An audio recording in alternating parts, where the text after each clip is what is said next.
안녕하세요. 아름다운 찬양 감사드립니다. 오시느라 고생하셨습니다. 날씨가 많이 추웠는데 마치 한겨울 날씨처럼 추웠습니다. 갑자기 추위가 와서 더 피부에 와닿는 것 같은데 이렇게 늦지 않게 와주셔서 감사를 드립니다. 같이 함께 기도하시고 성경 배우는 시간 갖도록 하겠습니다. 저희들을 사랑하시는 하나님 아버지 감사합니다. 저희들에게 영원한 생명을 주시기 위해서 예수님을 이 세상에 보내주시고 또 저희들에게 하나님의 사랑과 은혜를 올바로 알 수 있도록 우리에게 성경을 주신 하나님께 감사합니다. 이번 한 주간 저희들 함께 모여서 우리에게 주신 성경을 통해서 하나님을 확인하고 또 우리 모든 사람을 향하신 하나님의 사랑과 은혜를 함께 배우는 귀한 시간을 가지고자 합니다. 이렇게 어렵게 참석하신 모든 분들 한 사람도 하나님 앞에 이뤄지는 사람이 없도록 주님께서 자비와 긍휼을 베풀어 주시고 주 성령의 역사하심으로 우리 각자의 마음속에 하나님의 뜻을 올바로 전하고 또 올바로 깨닫는 그런 귀한 시간 될 수 있도록 인도해 주시옵소서. 첫째 날 첫 시간입니다. 주님께서 모든 시간을 함께 주셔서 은혜로운 시간 될 수 있도록 인도해 주시옵소서. 우리를 사랑하시는 주 예수님 이름으로 기도드립니다. 아멘. 이제 불 켜도 될 것 같은데요. 너무 어두워서. 예. 우리 성경 창세기 1장 1절을 보시겠습니다. 성경 제일 첫 페이지입니다. 성경 창세기 1장 1절입니다. 성경 제일 첫 장 첫 페이지입니다. 1절 제가 읽어드리겠습니다. 태초에 하나님이 천지를 창조하시니라 됐습니다. 사실 굉장한 말씀을 하고 계시죠. 처음 만났는데 소개하는 말이 하나님께서 말씀하십니다. 내가 모든 것을 만들었다라고 우리에게 소개하고 계십니다. 굉장히 큰 말이고 엄청난 말입니다. 과연 이 말이 사실이라면 우리 지금 천지 만물을 창조하신 그 하나님에 대해서 배우는 시간을 가지는 것이고 이 말씀이 사실이 아니라면 엄청난 거짓말이겠죠.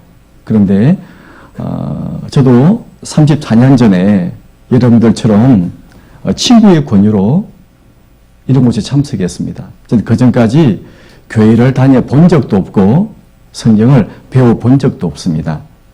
물론 어릴 때 크리스마스 때 이브날 교회 몇 번 가본 기억은 나요. 하지만 내 의지로 교회 가본 적 없습니다. 왜냐하면 별로 좋게 보이지 않았습니다. 그래서 저 전도했던 친구가 저에게 교회 교자도 안 꺼냈고 성경 성자도 안 꺼냈어요. 제가 어떻게 성경을 배우게 되었느냐? 어떤 세미나에 같이 가자고 초청을 했습니다. 근데 그 친구가 굉장히 좋은 친구였어요. 제가 존경할 만한 친구였습니다. 그래서 그 친구의 권유를 듣고 이런 자리에 참석했는데 딱 첫째 날 말씀을 듣고 깜짝 놀랐습니다. 왜냐하면 여러분들도 깜짝 놀라실지 몰라요. 내가 생각하고 있는 성경, 하나님 그런 것이 아니라 상상도 하지 못할, 생각도 해보지 못할 많고 큰 말씀을 배웠던 겁니다. 왜냐하면 사람은 삶에서 마음속에 한 가지 궁금한 것들이 많이 있을 겁니다. 이것도 궁금하고 이것도 궁금하고 이런 문제도 있고 이런 문제도 있고 근데 많은 사람이 해답을 알지 못한 채 살아가거든요. 근데 첫째 날 성경을 배우는 가운데 그 해답을 얻게 되었습니다. 그 다음 날은 자연스럽게 발걸음이 갔어요. 듣고 딱 한 주간을 듣고 저는 하나님을 알게 되었고 또 천국 갈 믿음을 얻게 되었습니다. 그리고 지금까지 34년 동안 시간이 흐르는 가운데 한 번도 내가 믿음에 대해서 흔들려 본 적이 없어요. 그리고 그때부터 만나는 사람마다 제가 권하는 말이 있습니다. 어디 교회 다니십니까? 라고 물어보는 것이 아니라 같이 성경 한번 배워봅시다. 너 성경 배워봤냐? 성경 읽어봤냐? 성경 이런 내용도 들어봤냐? 자연스럽게 그 말이 나왔어요. 왜냐하면 너무 좋았거든요. 너무 기뻤습니다. 너무 행복했어요. 이거를 말하지 않을 수 없는 겁니다. 아마 여러분들 이곳으로 모시고 오신 분들도 마찬가지일 겁니다. 아, 싫어! 교회 안 가! 이렇게 대부분 아마 그렇게 했을 거예요. 그러면 이제 밥도 사주고, 커피도 사주고, 또 선물도 사주면서 한번 성경 배우러 가자. 라고 아마 권했을 겁니다. 하여튼 잘 오셨습니다. 오늘 첫째 날 들어보신다면 왜 내 가까이 있는 지인들이 이렇게 이런 자리에 초청을 했는지 아마 다는 알지 못해도 많은 부분에서 공감이 되고 그래 이런 말씀이 뭐 들어봐야지 아마 이런 마음이 생기리라고 봅니다. 물론 여러분들도 마찬가지겠지만 저도 한 가지 마음에 의문점은 있었습니다. 정말 하나님이 계실까? 아니야, 없을 거야. 근데 뭔가 없다고 하기에는 조금 마음에 걸림이 있었어요. 정말 있을까? 예전에 미국에서 나온 영화가 있습니다. 영화 제목이 God is not dead. 하나님이 죽지 않았다. 그런 영화인데요. 1편, 2편, 3편 이 시리즈로 나왔어요. 바로 이 영화입니다. 1편 이 포스터예요. 바로 신은 죽지 않았다. 이 내용은 어느 대학교 신입생이 첫 수업에 들어갔습니다. 교양 과목 수업에 들어갔는데 그 교수님이 철저한 무신론자였어요. 그래서 이 교수님은 딱 첫 수업 시간인데 그 학생들에게 첫 번째 말을 하는 겁니다. 나는 하나님이 뭔지 모르고 관심도 없는 사람이다. 괜히 수업 시간에 뭐 하나님에 대해서, 신에 대해서 딱 듣기 싫다. 여러분들 제 수업을 듣고 싶다면 한 가지 약속할 것이 있다. 용지를 나눠줘요. 거기다가 이렇게 써라. God is dead. 하나님은 죽었다. 쓰라는 거예요. 이 학생들이 이제 그 유명한 교수 교양 수업이에요. 들어야 돼. 학점이 나오잖아요. 그런데 대부분은 쓰자 뭐. 근데 한 친구만큼은요.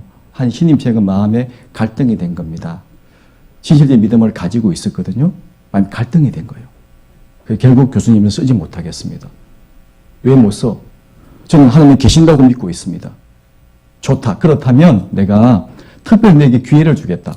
여기 과 친구들이 있는데 이 과 친구들 앞과 그리고 내 앞에서 하나님이 죽지 않았다는 것을 한번 증명해봐. 그걸 토론해보자. 라는 숙제를 내주죠. 이 학생은 그 숙제를 하기 위해서 열심히 준비를 합니다. 그래서 드디어 이제 그 교수와 1차, 2차, 3차 토론을 하게 돼요. 결과 어떻게 됐을까요? 포스터 봤잖아요. 학생이 이겼습니다. 교수가 정말 난감해하죠. 학생이 질문합니다. 교수님, 왜 교수님은 신이 없다고 생각하십니까? 그걸 증명할 수 있습니까? 교수 화를 벌컥 내는 거예요. 나도 어려서부터 예수 믿는 사람이었다. 온 집안 식구가 예수 믿는 사람이었다. 그런데 우리 어머니가 정말 갑자기 큰 병에 들었고 온 식구들이 정말 우리 어머니 가족의 병을 위해서 간절히 기도했다. 근데 결국 어머니가 돌아가셨다. 하나님이 살아계신다면 어떻게 기도를 안 들어줄 수가 있냐. 온 가족이 간절히 기도했는데 나는 그 날부터 신이 없다고 생각한다. 하나님을 원망한다. 이렇게 된 겁니다. 학생이 쭉 듣고 있다 마지막 한마디를 던졌어요. 교수님, 없는 하나님을 왜 원망하세요? 교수가 할 말이 없는 거예요. 내가 없다고 했는데 왜 원망합니까? 있으니까 원망하는 거 아니에요. 그렇게 결국 그 교수님이요, 이제 구원 받기는 해요. 받고 이제 돌아가시는데 그런 내용입니다. 이게 이제 1편, 2편, 3편 그 나와 있습니다. 그 제목도 마찬가지거든요. 정말 계신가? 계시다면 왜 나에게 이런 일이 생기지? 오늘 주제가 그거예요. 정말 그리고 왜? 왜 하나님을 배워야 됩니까? 첫 번째 주제고 두 번째는요. 정말 하나님이 계신다면 우리에게 어떤 증거를 보일 수 있습니까? 오늘 두 가지를 여러분들과 함께 생각해 보려고 합니다. 근데 이것은 우리만 생각이 아니고 한국 최고의 재벌이었던 그 삼성그룹을 시작했던 바로 고 이병철 회장님도 똑같은 질문을 했어요. 이분이 폐암으로 병시하셨는데 딱 돌아가시기 한 달 전에 마음에 정말 궁금했던 그 내용들을 24가지 항목으로 정리해서 신부님에게 편지를 써보낸 겁니다. 정말 궁금합니다. 답을 주십시오. 이런 내용이었어요. 보세요. 인간 이병철, 신이 있다면 왜 자신의 존재를 왜 드러내지 않는가, 이런 제목입니다. 그래서 첫 번째 주제는 바로 질문은 신의 존재를 어떻게 증명할 수 있습니까? 두 번째 질문은 신은 우주 만물의 창조주라는데 무엇으로 증명할 수 있습니까? 세 번째 질문은 진화에 대한 내용이죠. 신의 인간 창조와 진화와 창조가 무슨 차이가 있습니까? 무엇이 옳은 겁니까? 보세요. 이 한국 최고의 재벌이었습니다. 돌아가시기 한 달 전 그 마음에 정말 궁금한 내용들이 어떻게 하면 돈을 더 많이 잘 벌고 또 자식이 잘 물려주고 이런 내용이 아니었어요. 첫 번째부터 하나님 관한 문제들이었습니다. 네 번째도 마찬가지예요. 네 번째도 과학이 끝없이 발달하면 신의 존재도 부인되는 건 아닌가? 다섯 번째, 신은 인간을 사랑했다면 왜 고통과 불행과 죽음을 주었는가? 신은 왜 악인을 만들었는가죠? 왜? 정말 왜? 대부분 그런 질문들이잖아요. 또 일곱 번째 질문은 예수는 우리의 죄를 대신 속죄하기 위하여 죽었다는데 우리의 죄란 무엇인가? 그렇죠? 여덟 번째, 성경은 어떻게 만들어졌는가? 그리고 성경책이 하나님의 말씀이라는 것을 어떻게 증명할 수 있는가? 이런 질문들이죠. 그리고 종교란 무엇인가? 영혼이란 무엇인가? 종교의 종류와 특징은 무엇인가? 그리고 인간이 죽은 후에 천국과 지옥에 대한 문제를 질문하고 있죠. 마지막 질문이 지구의 종말은 오는가? 라는 질문이었어요.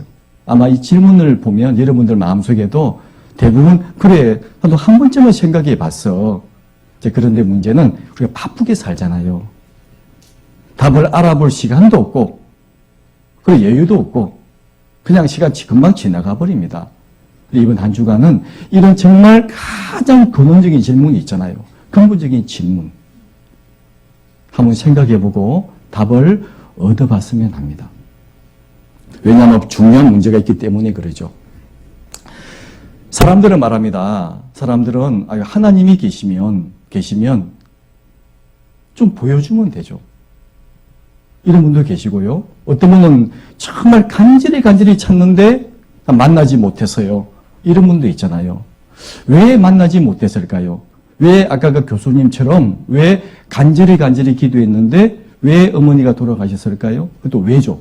왜 돌아가셨고 그리고 하나님이 계신다면 왜 우리가 느껴볼 수 없을까요?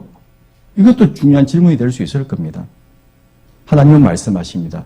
찾는 방법이 잘못되었대요. 찾는 방법이. 하나님은 사람이 아니십니다. 잠시 후 배우시겠지만 하나님은 사람이 아니세요. 사람은 눈으로 봐야 믿잖아요. 뭔가 느끼고 싶어 합니다. 뭔가 체험하고 싶어 하죠? 좋습니다. 그런데 만일 내가 어떤 신비한 것을 보고 그리고 신비한 음성을 듣고 강한 어떤 체험을 했어요. 그런데 그것이 하나님이 주신 것인지 다른 존재가 준 것인지 우리가 어떻게 분별할 수 있습니까? 분별 못해요. 무당도 구다면 병에 나을 수 있습니다. 무당도 방언을 해요. 다른 많은 종교에서도 많은 체험들을 말합니다. 그러니까 무당도 방언하고 무당도 병 고치고 그리고 하나님도 병 고치고 방언한다면 이게 하나님인지 귀신인지 마귀인지 어떻게 알 수 있겠어요? 알 수 없습니다. 그래서 하나님은 하나님 방법대로 우리에게 알려주시는 거예요. 누구도 부인할 수 없도록 정확한 증거를 통해서. 이 잠깐 한번 보세요. 이게 보시면 이 사도 바울이 그 어떤 체험을 좋아하는 사람에게 하시는 말씀이 있습니다. 여기 보시면 여기 악한 자의 임함은 사단, 마귀를 말하죠. 사단의 역사를 따라 모든 능력과 표적과 거짓 기적과 불의의 모든 속임으로 멸망하는 자들에게 임한다. 그러니까 이 사단도 마귀도요. 능력이 있고 표적을 보이고 기적을 보인다고 되어 있잖아요. 불의의 모든 속임으로 누구에게? 멸망하는 자들에게 이 말이니 이는 저희가 바로 진리의 사랑을 받지 아니하여. 진리, 진짜 참 있잖아요. 참 사랑을 받지 아니하여 구원함을 얻지 못함이라. 하나님이 어떤 진리의 말씀을 통해서 하나님을 알기를 원하는 사람이 아니라 어떤 체험이나 어떤 기도의 응답을 통해서 하나님의 존재를 확인하려고 한다면 마귀가 보여준다 그런 말이에요. 그래, 내 능력 받지, 나 따라와. 내가 진짜 신이야. 마귀는 거짓말을 합니다. 요한복음 8장 44절에 보시면 마귀의 이름이 있는데요. 마귀는 거짓말장이랍니다. 마귀 이름이 거짓말장이래요. 그러니까 우리 눈으로 어떤 체험으로 하나님을 발견하는 것은 그거는 어리석은 행동일 수도 있습니다. 고린도서 11장에 보면 사도 바울이 말하죠. 이것이 이상한 일이 아니라 사단도 마귀도 자기를 광명의 천사로 가장한다. 그러므로 사단의 일꾼들도 자기를 의의 일꾼으로 가장하는 것이 또한 큰일이 아니라, 그러니까 마귀도 얼마든지 자신을요 광명의 천사로 의의 일꾼으로 능력을 보이고 병을 고치고 기적을 보이고 한다 그 말이에요.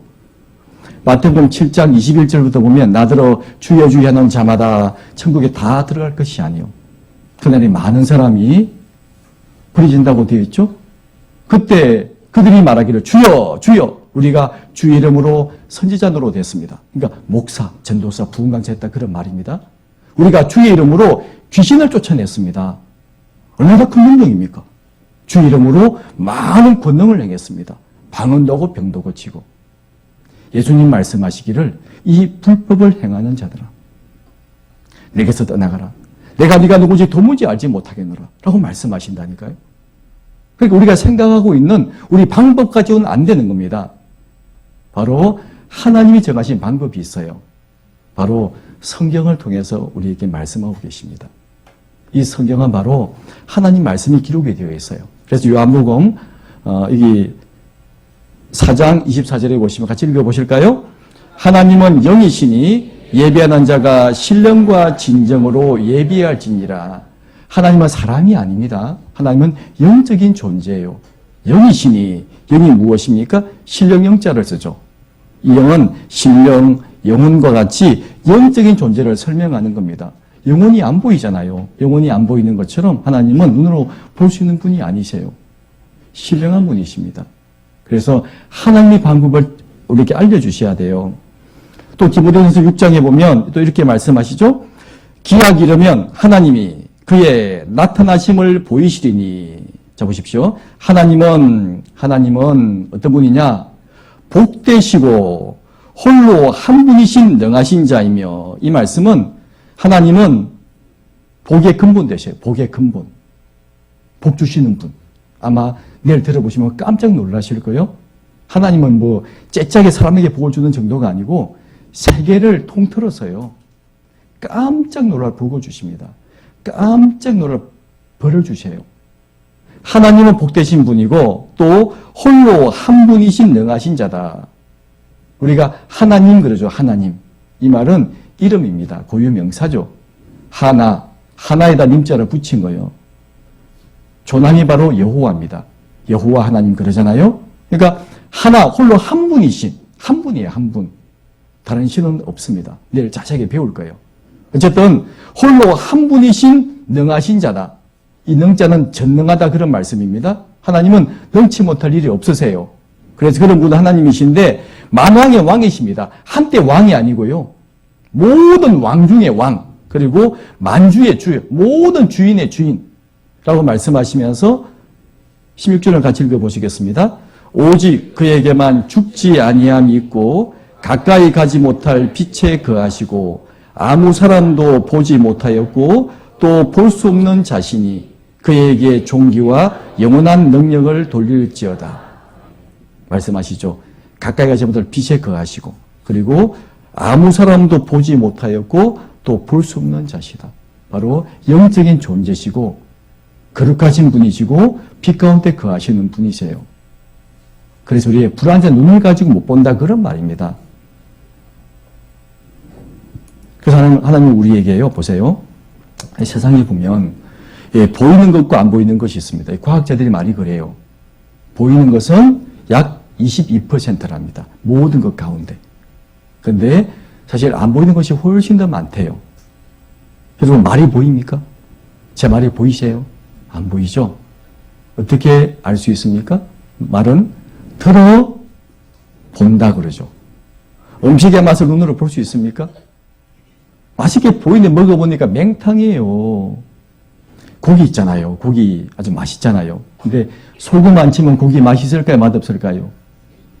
잘 모르시나 보네요. 그렇게 한번 드셔보셨네요. 낮에.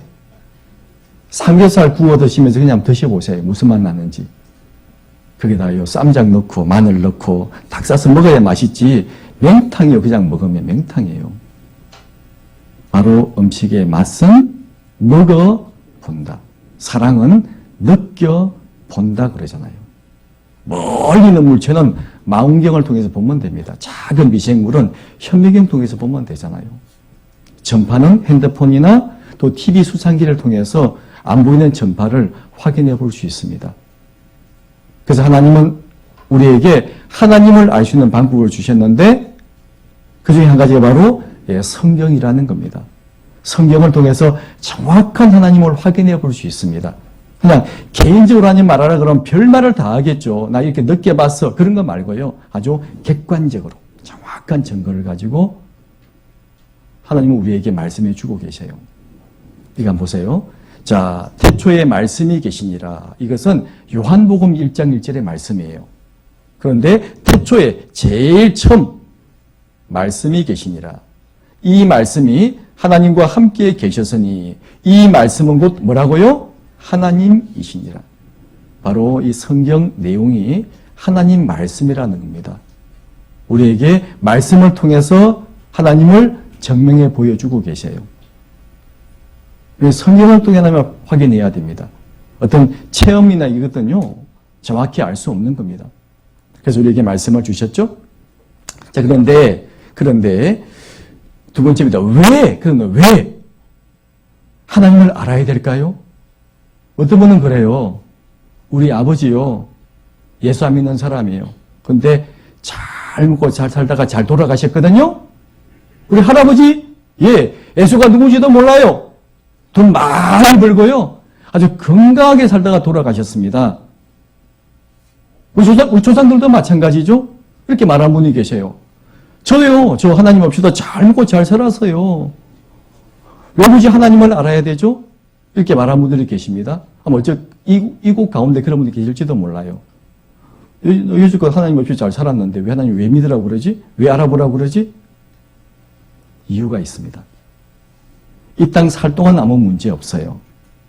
하지만 딱 죽음을 이제 건너가면 문제가 됩니다. 여기 지금 마포에 가면요, 이 양화진이라는 선교사 묘원이 있습니다. 그게 145명의 선교사와 그 가족들이 그 묘지에, 외국인 선교사죠, 묘지에 묻혀 있어요.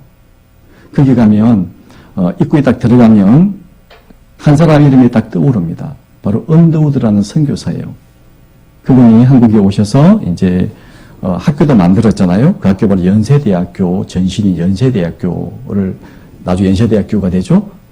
실제 연세대학교 가면 이 언더우드 기념관이 분명히 있습니다. 있고 또 옆에 아페젤러 선교사 기념관도 있죠. 근데 그분이 이 언더우드 선교사가요, 한국에 와서 한 기도문이 알려져 있습니다. 어떤 기도문인 줄 아십니까? 한번 보세요. 이 양화진 외국인 선교사 묘원입니다. 하나님이 조선을 이처럼 사랑하사, 딱 입구에 들어가면요, 이렇게 되어 있어요. 하나님이 조선을 이처럼 사랑하사.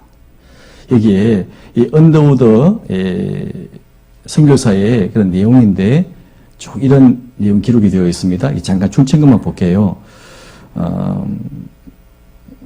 지금은 아무것도 보이지 않습니다. 보이는 것은 고집스럽게 얼룩진 어둠뿐입니다. 어둠과 가난과 인섭에 묶여있는 조선 사람들 뿐입니다. 그들은 왜 묶여있는지도 모르고, 그리고 묶여있는 것이 고통이라는 것도 모르고 있습니다. 고통을 고통인 줄을 모르는 자의 속셈이 보이지 않습니다. 그리고 고통을 줄 모르는 자에게 고통을 벗겨주겠다고 하면 의심부터 하고 화부터 냅니다. 아마 우리도 그런 분 계실지 몰라요. 여러분들에게 지금 모시고 온 것은 우리 교회 이 좋은 교회니까 이게 꼭 나와 이렇게 오해하는 분이 계십니다. 그런 것이 아닙니다.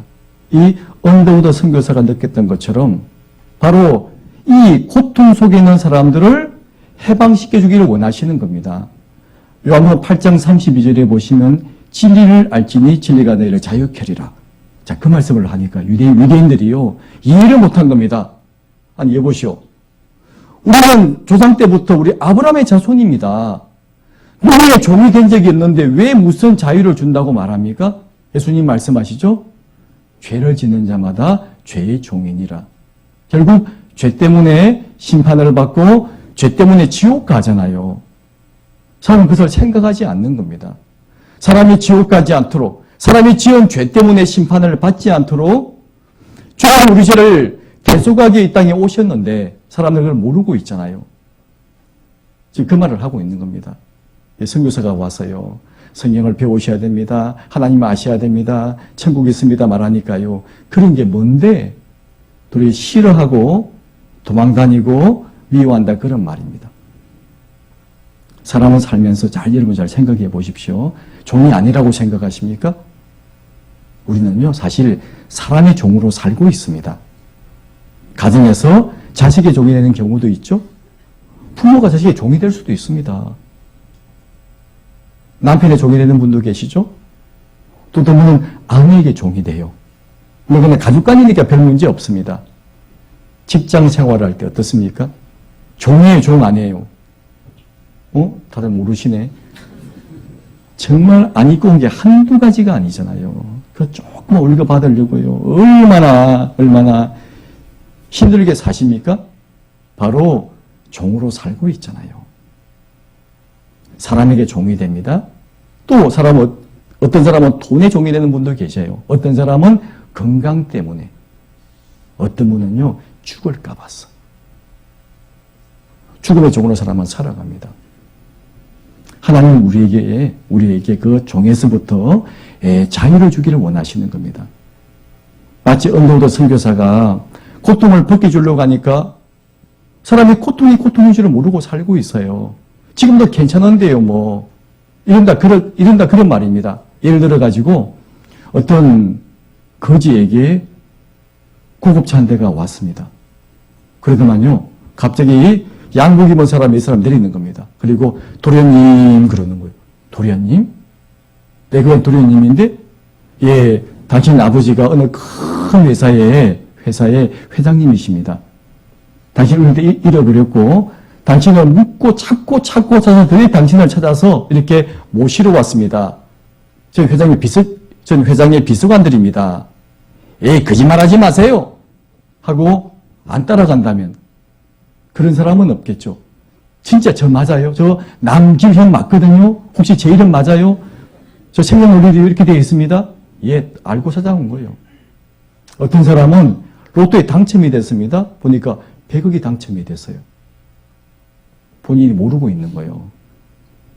돈 찾는 기한이 있습니다. 기한이 지나버렸어요. 한 달 후에 알았습니다. 딱 번호를 보니까 1등 당첨이 된 것이 확인된 거예요. 너무 좋아했습니다. 보니까 근데 날짜를 보니까 날짜가 지나버렸어요. 그 사람 심정이 어쩔까요? 여러분 이해되십니까? 그 사람, 여러분이 그런 사람의 심정이 된다면요, 아마 미치고 XX 하시겠죠, 그죠? 진짜 돌아버릴 겁니다. 그러지 않습니까? 근데 정말 우리가 딱 죽음을 건너갔는데 정말 영원한 천국이 있고 영원한 지옥이 있었고, 나에게도 그런 영원한 심판에 들어가지 않도록 내가 구원받을 분명한 길이 있었는데 조금만 잘 들어보면 되는데, 그런 기회가 주어졌는데 내가 그 위에 있다는 것을 알게 된다면 아마 100억 로또 받지 못한 것보다 아마 100억 배 더 힘들지 않을까요? 그런 생각이 듭니다. 하나님을 아는 것은 중요한 문제예요. 왜냐하면 하나님은 사람을 만들 때 있잖아요. 특별하게 만들었습니다. 창세기 여기 1장 27절 한번 보세요. 1장 27절 같이 읽어보시겠습니다. 하나님이 자기 형상 곧 하나님의 형상대로 사람을 창조하시되 남자와 여자를 창조하시고 28절은 제가 읽어드리겠습니다. 하나님이 그들에게 복을 주시며 그들에게 이르시되 생육하고 번성하여 땅에 충만하라 땅을 정복하라 바다의 고기와 공중의 새와 땅에 움직이는 모든 생물을 다스리라 하시니라. 사람을 창조하신 목적이 나와 있죠. 하나님이 자기 형상대로 사람을 만들었답니다. 그래서 존귀한 존재로 만들었대요. 사람을. 자, 하나님의 형상이라는 사람은 오해를 합니다. 하나님의 형상이 무엇입니까? 예, 하나님은 영이시니 바로 사람의 이 몸 속에 영혼이 들어가 있습니다. 창세기 2장 7절을 보시겠습니다. 2장 7절 같이 읽어보시겠습니다. 여호와 하나님이 흙으로 사람을 지으시고 생기를 그 코에 불어 넣으시니 사람이 생명이 된지라. 예, 흙으로 사람을 지으시고 생기를 그 코에 불어 넣으시니 사람이 무엇이 됐다고요? 생명이 되었다. 하나님은 영이시니 바로 하나님의 그 영이 사람 속에 들어와 있다. 그런 말입니다. 부모는 자식을 사랑합니다. 왜 사랑하죠? 날 닮았잖아요. 내가 낳았잖아요. 부모님은 자식을 위해서 목숨을 다 바치기도 합니다. 사랑하기 때문이죠. 이유는 한 가지입니다. 내 자식이기 때문입니다. 하나님은 사람을 너무나 사랑하십니다. 하나님의 형상대로 사람을 만들었어요. 모든 걸 다 다스리라고 말씀하셨습니다. 그런데 창세기 3장에 보면 사람이 잘못된 선택을 해요. 결국은 하나님 앞에 이뤄지게 되는 겁니다. 하나님은 그런 사람들을 다시금 이 성경을 통해서 다시 불러 모으기를 원하시는 겁니다. 다시금 우리를 불러 모으셔서 우리를 자녀로 삼아주기를 원하세요. 요한복음 1장 12절에 보시면 영접하는 자, 곧 그 이름을 믿는 자들에게는 하나님의 자녀가 되는 권세를 주셨으니 라는 말씀을 통해서 다시 우리의 원래 위치를 회복시키시길 원하시는 겁니다. 마치 그 거지가 된 자식을요, 부모님이 찾으러 보내는 것처럼 하나님의 성경을 통해서 우리에게 우리의 진짜 가치를 알려주기를 원하세요. 어떻게 이렇게 질문합니다. 하나님이 사람을 사랑하신다면서요. 왜 병과 고통과 불행과 죽음이 있습니까? 성경은 이유를 말씀하고 있습니다. 하나님을 떠났기 때문이라고 말씀하고 있어요. 예, 한번 보세요.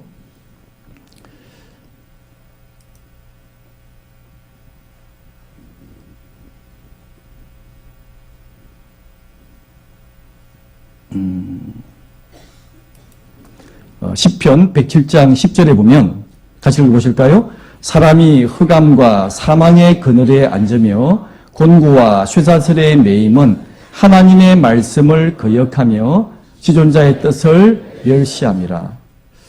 결국 사람이 왜 이런 고통과 흑암이죠. 캄캄하잖아요. 앞일도 모르고 흑암과 사망의 그늘에 앉으며 곤고, 괴로움을 말합니다. 괴롭고 또 쇠사슬에 매인다는 종으로 말하는 거죠. 종처럼 왜 살아가느냐? 그 이유가 하나님의 말씀을 거역하며 그리고 지존자의 뜻을 멸시함이라 라고 말씀을 하십니다. 자, 사람의 가치는 사람이 정하는 것이 아닙니다. 여기 잠깐 재미난 그림이 있어요. 제가 보고 깜짝 놀랐는데 이거 한번 보세요. 이 물고기 가격이요, 한 $100쯤 한답니다. 꽤 비싸죠, 그죠? $100에 거의 한 10만 원 되겠네요. 그런데 이 물방울 무늬 가오리는요, $10만. 그러니까 1억 한 2천만 원 됩니다. 이 한 마리가요. 왜 이렇게 비싸죠? 여기 이 비단 이거 한 마리가요, 20억이 넘어요. 20억이 넘습니다.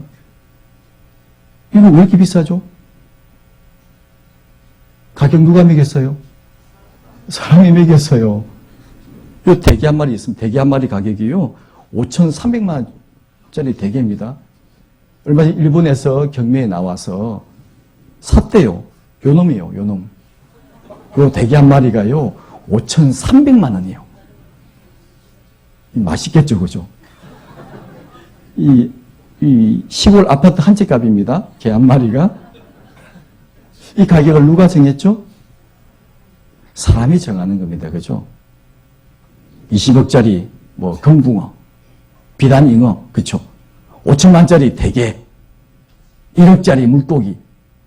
바로 가격은 사람이 정하는 거예요. 그러면 사람의 가격은 누가 정하죠? 누가 정해야 될까요? 바로 하나님이 정하십니다. 우리에게 말씀하시기를 종기에 처한 인생이라고 말씀하세요. 가장 귀한 인생이라고 말씀하십니다. 너무너무 존귀한 존재라고 말씀하십니다. 우리 가치를 하나님이 정하시는 거예요. 우리가 성경을 왜 배워야 되느냐? 성경을 배우는 가운데 그 이유를 분명히 알게 됩니다. 아, 내가 이런 존재였구나. 그 존재의 이유를 분명히 알게 돼요. 그래서 이게 보세요. 이 아프리카 산양 이 스프링복이 있습니다. 아마 들어보신 분 계실 거예요. 이게 갑자기요, 떼죽음을 당합니다. 떼죽음을. 왜 이 양이 떼죽음을 당할까? 굉장히 빠른 양이거든요. 설명을 보니까 이 스프링복은 시속 94km 뛸 수 있대요. 엄청 빠르죠? 그리고 치타도 함부로 잡지 못한답니다. 이런 빠른, 재빠른 산양이에요. 그런데 집단적인 떼죽음을 당해요. 알고 보니까 이게요, 풀을 먹는 이 양인데 이것이 뒤에 있는 녀석이요, 더 신선한 풀을 먹기 위해서 추월을 합니다. 그러면 앞에 있는 양이 가만히 있지 않겠죠? 또 추월을 또 해요. 서로 추월 시비를 하는 겁니다. 결국 서로 추월 시비를 하다가 결국은 어떤 강이나 절벽을 만나면 다 떨어져 죽는 거예요. 그 섭성을 알게 됐던 겁니다. 그래서 이렇게 맹목적으로 이유도 모른 채 따라가기만 급급한 모습을 보고 우리는 스프링복 현상이라고 한다라고 말을 해요. 그냥 가기는 가요. 열심히 달려갑니다. 그런데 어디로 가고 있죠? 택시를 탔습니다. 기사분이 어서 오십시오. 어디로 모실까요? 글쎄요. 목적지를 말해야죠. 기사 양반, 내가 어디로 가야 될까요? 답답한 노릇이죠, 그죠? 본인이 택시를 타고 갈 바를 모른다, 그런 말이에요. 인생이 그렇습니다. 어디로 가고 있습니까? 아세요? 사람은 내일이 뭔지도 모르죠. 그리고 죽음 이후일도 사람은 모릅니다. 그래서 바쁘게 살아가요. 적어도 밤늦게까지 살아갑니다.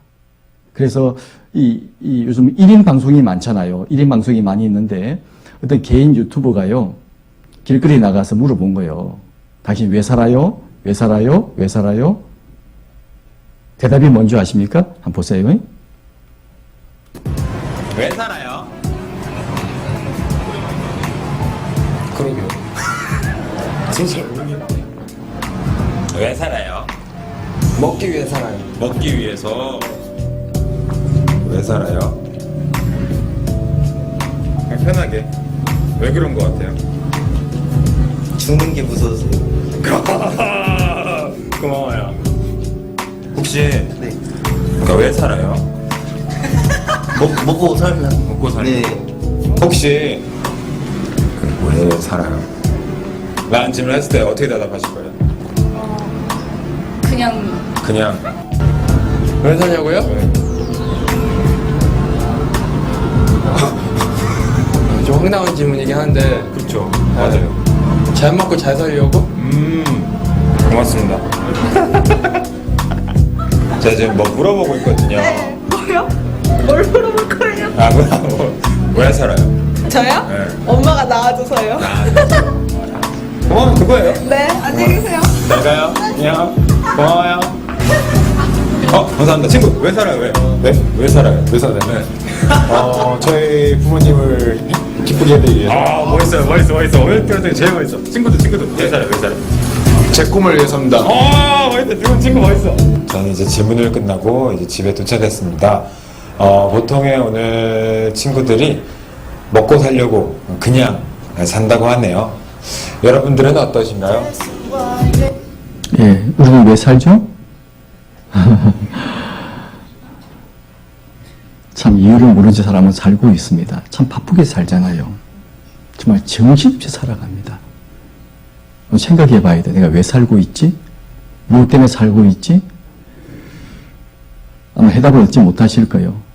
마치 엄마를 잃어버린 어린애가 무슨 마음에 만족과 기쁨이 있겠습니까? 주로 이제 어린이날 엄마 손잡고 막 놀러 가잖아요. 여긴 에버랜드도 있고 좋은 데 많습니다. 막 놀다 보니까 엄마가 안 보이는 거예요. 자, 그때부터 그 아이는 마음속에서부터요, 불안해요. 답답합니다. 막 울겠죠? 데리고 미아보수로 데려갑니다. 애기 너 이름 뭐야? 몰라요. 이름도 모르냐? 몰라요. 엄마 이름은 몰라요. 전화번호 몰라요. 어떻게 할까요? 방송하면 되죠 뭐. 방송합니다. 어린이를 보호하고 있습니다. 나이는 한 3살쯤 돼 보이고 옷은 무슨 옷을 입었고 보호자 빨리 찾아오세요. 엄마가 금방 찾아오죠. 그동안 미아보수 직원은 이 아이를요 잘 보고 있습니다. 맛있는 걸 사줘요. 근데 아이는요 그거 먹으면서도 엄마 그러죠? 근데 엄마를 만났을 때 아이는 정말 재미있는 거예요. 엄마! 하고 달려갑니다. 다음에 어디가? 그때부터 그 아이는 인생을 여행하는 거예요. 놀이공원 여행하는 겁니다. 하지만 엄마를 잃어버린 그때부터 여행이 아니죠. 바로 웁니다. 답답한 인생을 살아가는 거예요. 사람이 그렇습니다. 하나님을 알게 될 때 인생의 분명한 목적을 알게 됩니다. 이것이 인생의 목적이구나. 하나님 이런 분이었구나. 그런데 하나님을 모르는 사람은 답답한 인생을 살아간다니까요. 그래서 성경같이 배워야 되는 겁니다. 왜 하나님을 알아야 되죠? 물론도 잘 살았어요. 아무 문제 없었습니다. 예, 아무 문제 없습니다. 하지만 딱 죽음을 긋는 순간 바로 문제가 돼요. 바로 문제가 됩니다. 딱 두 길밖에 없거든요. 영원한 천국, 영원한 지옥 없다고요? 오늘과 내일 말씀을 들어보십시오. 절대 그런 말씀 못 하실 겁니다. 진짜 있네. 진짜 있네. 중요한 문제가 있다니까요. 그래서 반드시 알아보셔야 됩니다. 하나님은 사람을 위해서 영원한 천국을 준비하셨다고 말씀하십니다. 요한계시록, 성경 제일 마지막 요한계시록이죠. 요한계시록 21장 한번 보세요. 요한계시록 21장, 성경 거의 끝입니다. 21장 1절 421페이지입니다. 성경 제일 마지막이죠. 요한계시록 거의 마지막입니다. 21장 1절 또 내가 새하늘과 새 땅을 보니 처음 하늘과 처음 땅이 없어졌고 바다도 다시 있지 않더라. 또 내가 봄에 거룩한 성 새 예루살렘이 하나님께로부터 하늘에서 내려오니 그 예비한 것이 신부가 남편을 위하여 단장한 것 같더라. 내가 들으니 보좌에서 큰 음성이 나서 가로되 보라 하나님의 장막이 사람들과 함께 있음에 하나님이 저희와 함께 거하시리니 저희는 하나님의 백성이 되고 하나님은 친히 저희와 함께 계셔서 사절을 같이 읽어보시겠습니다. 모든 눈물을 그 눈에서 씻기심에 다시 사망이 없고 애통하는 것이나 고가는 것이나 아픈 것이 다시 있지 아니하리니 처음 것들이 다 지나갔음이리라. 천국은 하나님과 함께 사는 곳입니다. 천국은 4절에 눈물이 없죠. 눈물을 다 씻겨주시고 다시는 사망, 죽음이 없습니다. 그리고 애통할 일이 없죠. 곡할 일이 없습니다. 다시 아픈 일이 없어요. 병원이 없는 곳입니다. 천국은 장례식장이 없는 곳이에요. 천국은 소수군이 필요하지 않습니다. 하나님은 아버지가 되시고 바로 거듭난 사람은 자녀가 되고 예수님은 신랑이 되시고 바로 사랑을 깨달은 구원받은 사람들은 신부가 돼요. 하나님의 자녀 그리스도의 신부로서 영원히 사는 것이 바로 천국입니다. 이런 천국을 예비해 놓으시고 우리에게 말씀해 주고 있는 거예요. 사람들은 있잖아요. 잘 생각해 보십시오. 동물들은 딱 일단 배가 부르면 만족합니다. 그리고 짝 있으면 만족해요. 더 부러운 것이 없습니다. 근데 사람은요. 돈이 있고 먹을 것이 있고 배우자가 있습니다. 만족이 돼요? 만족되지 않습니다. 참 이상해요. 돈을 아무리 많이 벌어도요. 아무리 많이 공부해도 항상 마음에 어딘가 허전해요. 그런데 하나님을 딱 만나면 그것이 딱 채워집니다. 아, 이거였구나. 채워지는 거예요. 그래서 우리는 성경을 통해 하나님을 반드시 알아봐야 됩니다. 자, 두 번째 명제인데요. 정말 하나님이 계실까요? 그리고 계신다면 어떻게 확인할 수 있을까요? 서두에 말씀해 드렸습니다. 눈으로 보는 것, 정확하지 않습니다. 느끼는 것, 정확하지 않아요. 체험도 정확하지 않습니다. 바로 하나님께서 우리에게요, 보여주셔야 됩니다. 그걸 보고 계시라고 그러죠, 계시. 잠깐 한번 보세요. 이게 잠깐, 이 사람은 이제 하나님을 알고 정말 행복을 느낀 사람입니다. 여기, 루 웰리스라는 사람은 이 벤이라는 작품을 썼는데요. 읽어보겠습니다. 미국 남북전쟁 당시의 장군이요, 문인이었던 루 웰리스는 기독교의 신화를 영원히 없애버릴 책을 써서 인류를 그리스도에게 매여 있는 굴레로부터 벗겨주고자 그의 친구 한 사람과 다짐하였습니다. 그래서 야, 성경이 어디냐? 옛날 책이 고리타분한 책이다. 하나님이 어디냐? 너 지금 잘못 믿고 있는 거야. 내가 드디어 정체를 밝혀주겠어. 하고 성경을 연구하다가 하나님을 만나게 되었어요. 그리고 쓴 작품이 바로 벤허라는 작품입니다. 그리고 이 사람은 톨스토이죠. 러시아의 대문호입니다. 이분이 죽음의 공포에 딱 휩싸여서요. 다 성공했습니다. 이름 있는 아주 문학가예요. 그런데 성공은 했지만 마음속에 죽음의 공포가 몰려온 겁니다. 이제 너무 허무한 거예요. 그러다가 기사가 나와 있죠. 성경으로 죽음의 공포를 이긴 톨스토이라고 말합니다. 성경을 알고 마음에 어떤 죽음의 공포를 이겨냈고 진정한 삶의 의미를 깨닫게 된 거예요. 이 톨스토이라는 분도. 이분은 다하라 요네코라고 일본 사람입니다. 사고를 당했죠. 그런데 제목이 이상하죠. 산다는 것이 황홀하다라는 제목인데 이런 기사입니다. 이거 보시면 이 책의 주인공 다하라 요네코 여사가 바로 이 두 가지 삶을 다 겪은 사람이 아닌가 생각합니다. 왜냐하면 그는 18살 소녀 때 어머니를 잃고 어머니가 돌아가셨어요. 방황했죠? 자살을 기도했습니다. 전차의 몸을 던졌어요. 그런데 죽지 않았습니다. 두 다리 파랑을 잃어버린 거예요. 더 비참하게 되어버렸습니다. 자, 그런데 이 사람이 하나님을 만나고부터 인생이 완전히 바뀐 거예요. 책 제목이 산다는 게 황홀하대요. 이렇게 말합니다. 자, 이분은 미국 대통령이었죠. 전 대통령이었습니다. 링컨. 진정한 하나님의 사람 링컨. 백악관을 기도실로 만든 대통령 링컨. 그리고 이분은 존 워너메이커라고요. 이분은 백화점 창시하신 분이에요. 큰 백화점을 시작하신 분이죠. 이분의 가장 큰 투자는 바로 성경이었다라고 말을 합니다. 이런 기사가 나와 있죠. 여기 보시면 이 사람은 돈, 명예보다 교회 교사를 선택했던 거인이었다. 그리고 이 사람 미국 큰 내륙 한 가운데가 르시모아 산이 있습니다. 이 돌산인데요. 그 산 정상에다가 4명의 대통령 얼굴을 새겨놨습니다. 미국을 대표하는 4명의 대통령이죠. 바로 조지 워싱턴 초대 대통령입니다. 이런 말을 했죠. 성경이 아니면 세계를 다스릴 수 없다. 두 번째 대통령은 3대 대통령입니다. 토머스 제퍼슨이죠. 미 합중국은 성경을 반석으로 삼아 서 있다. 세 번째 대통령은 루즈벨트입니다. 자기의 생을 참되게 살기를 원한다면 그에게 성경을 연구하라고 권하겠다. 마지막 사람은 링컨이죠. 16대 대통령입니다. 성경은 하나님께서 주신 선물 중에 최고의 선물이다. 이렇게 말하고 있죠. 특히 미국은 이렇게 대통령 선서할 때요. 다 성경에 선서하잖아요.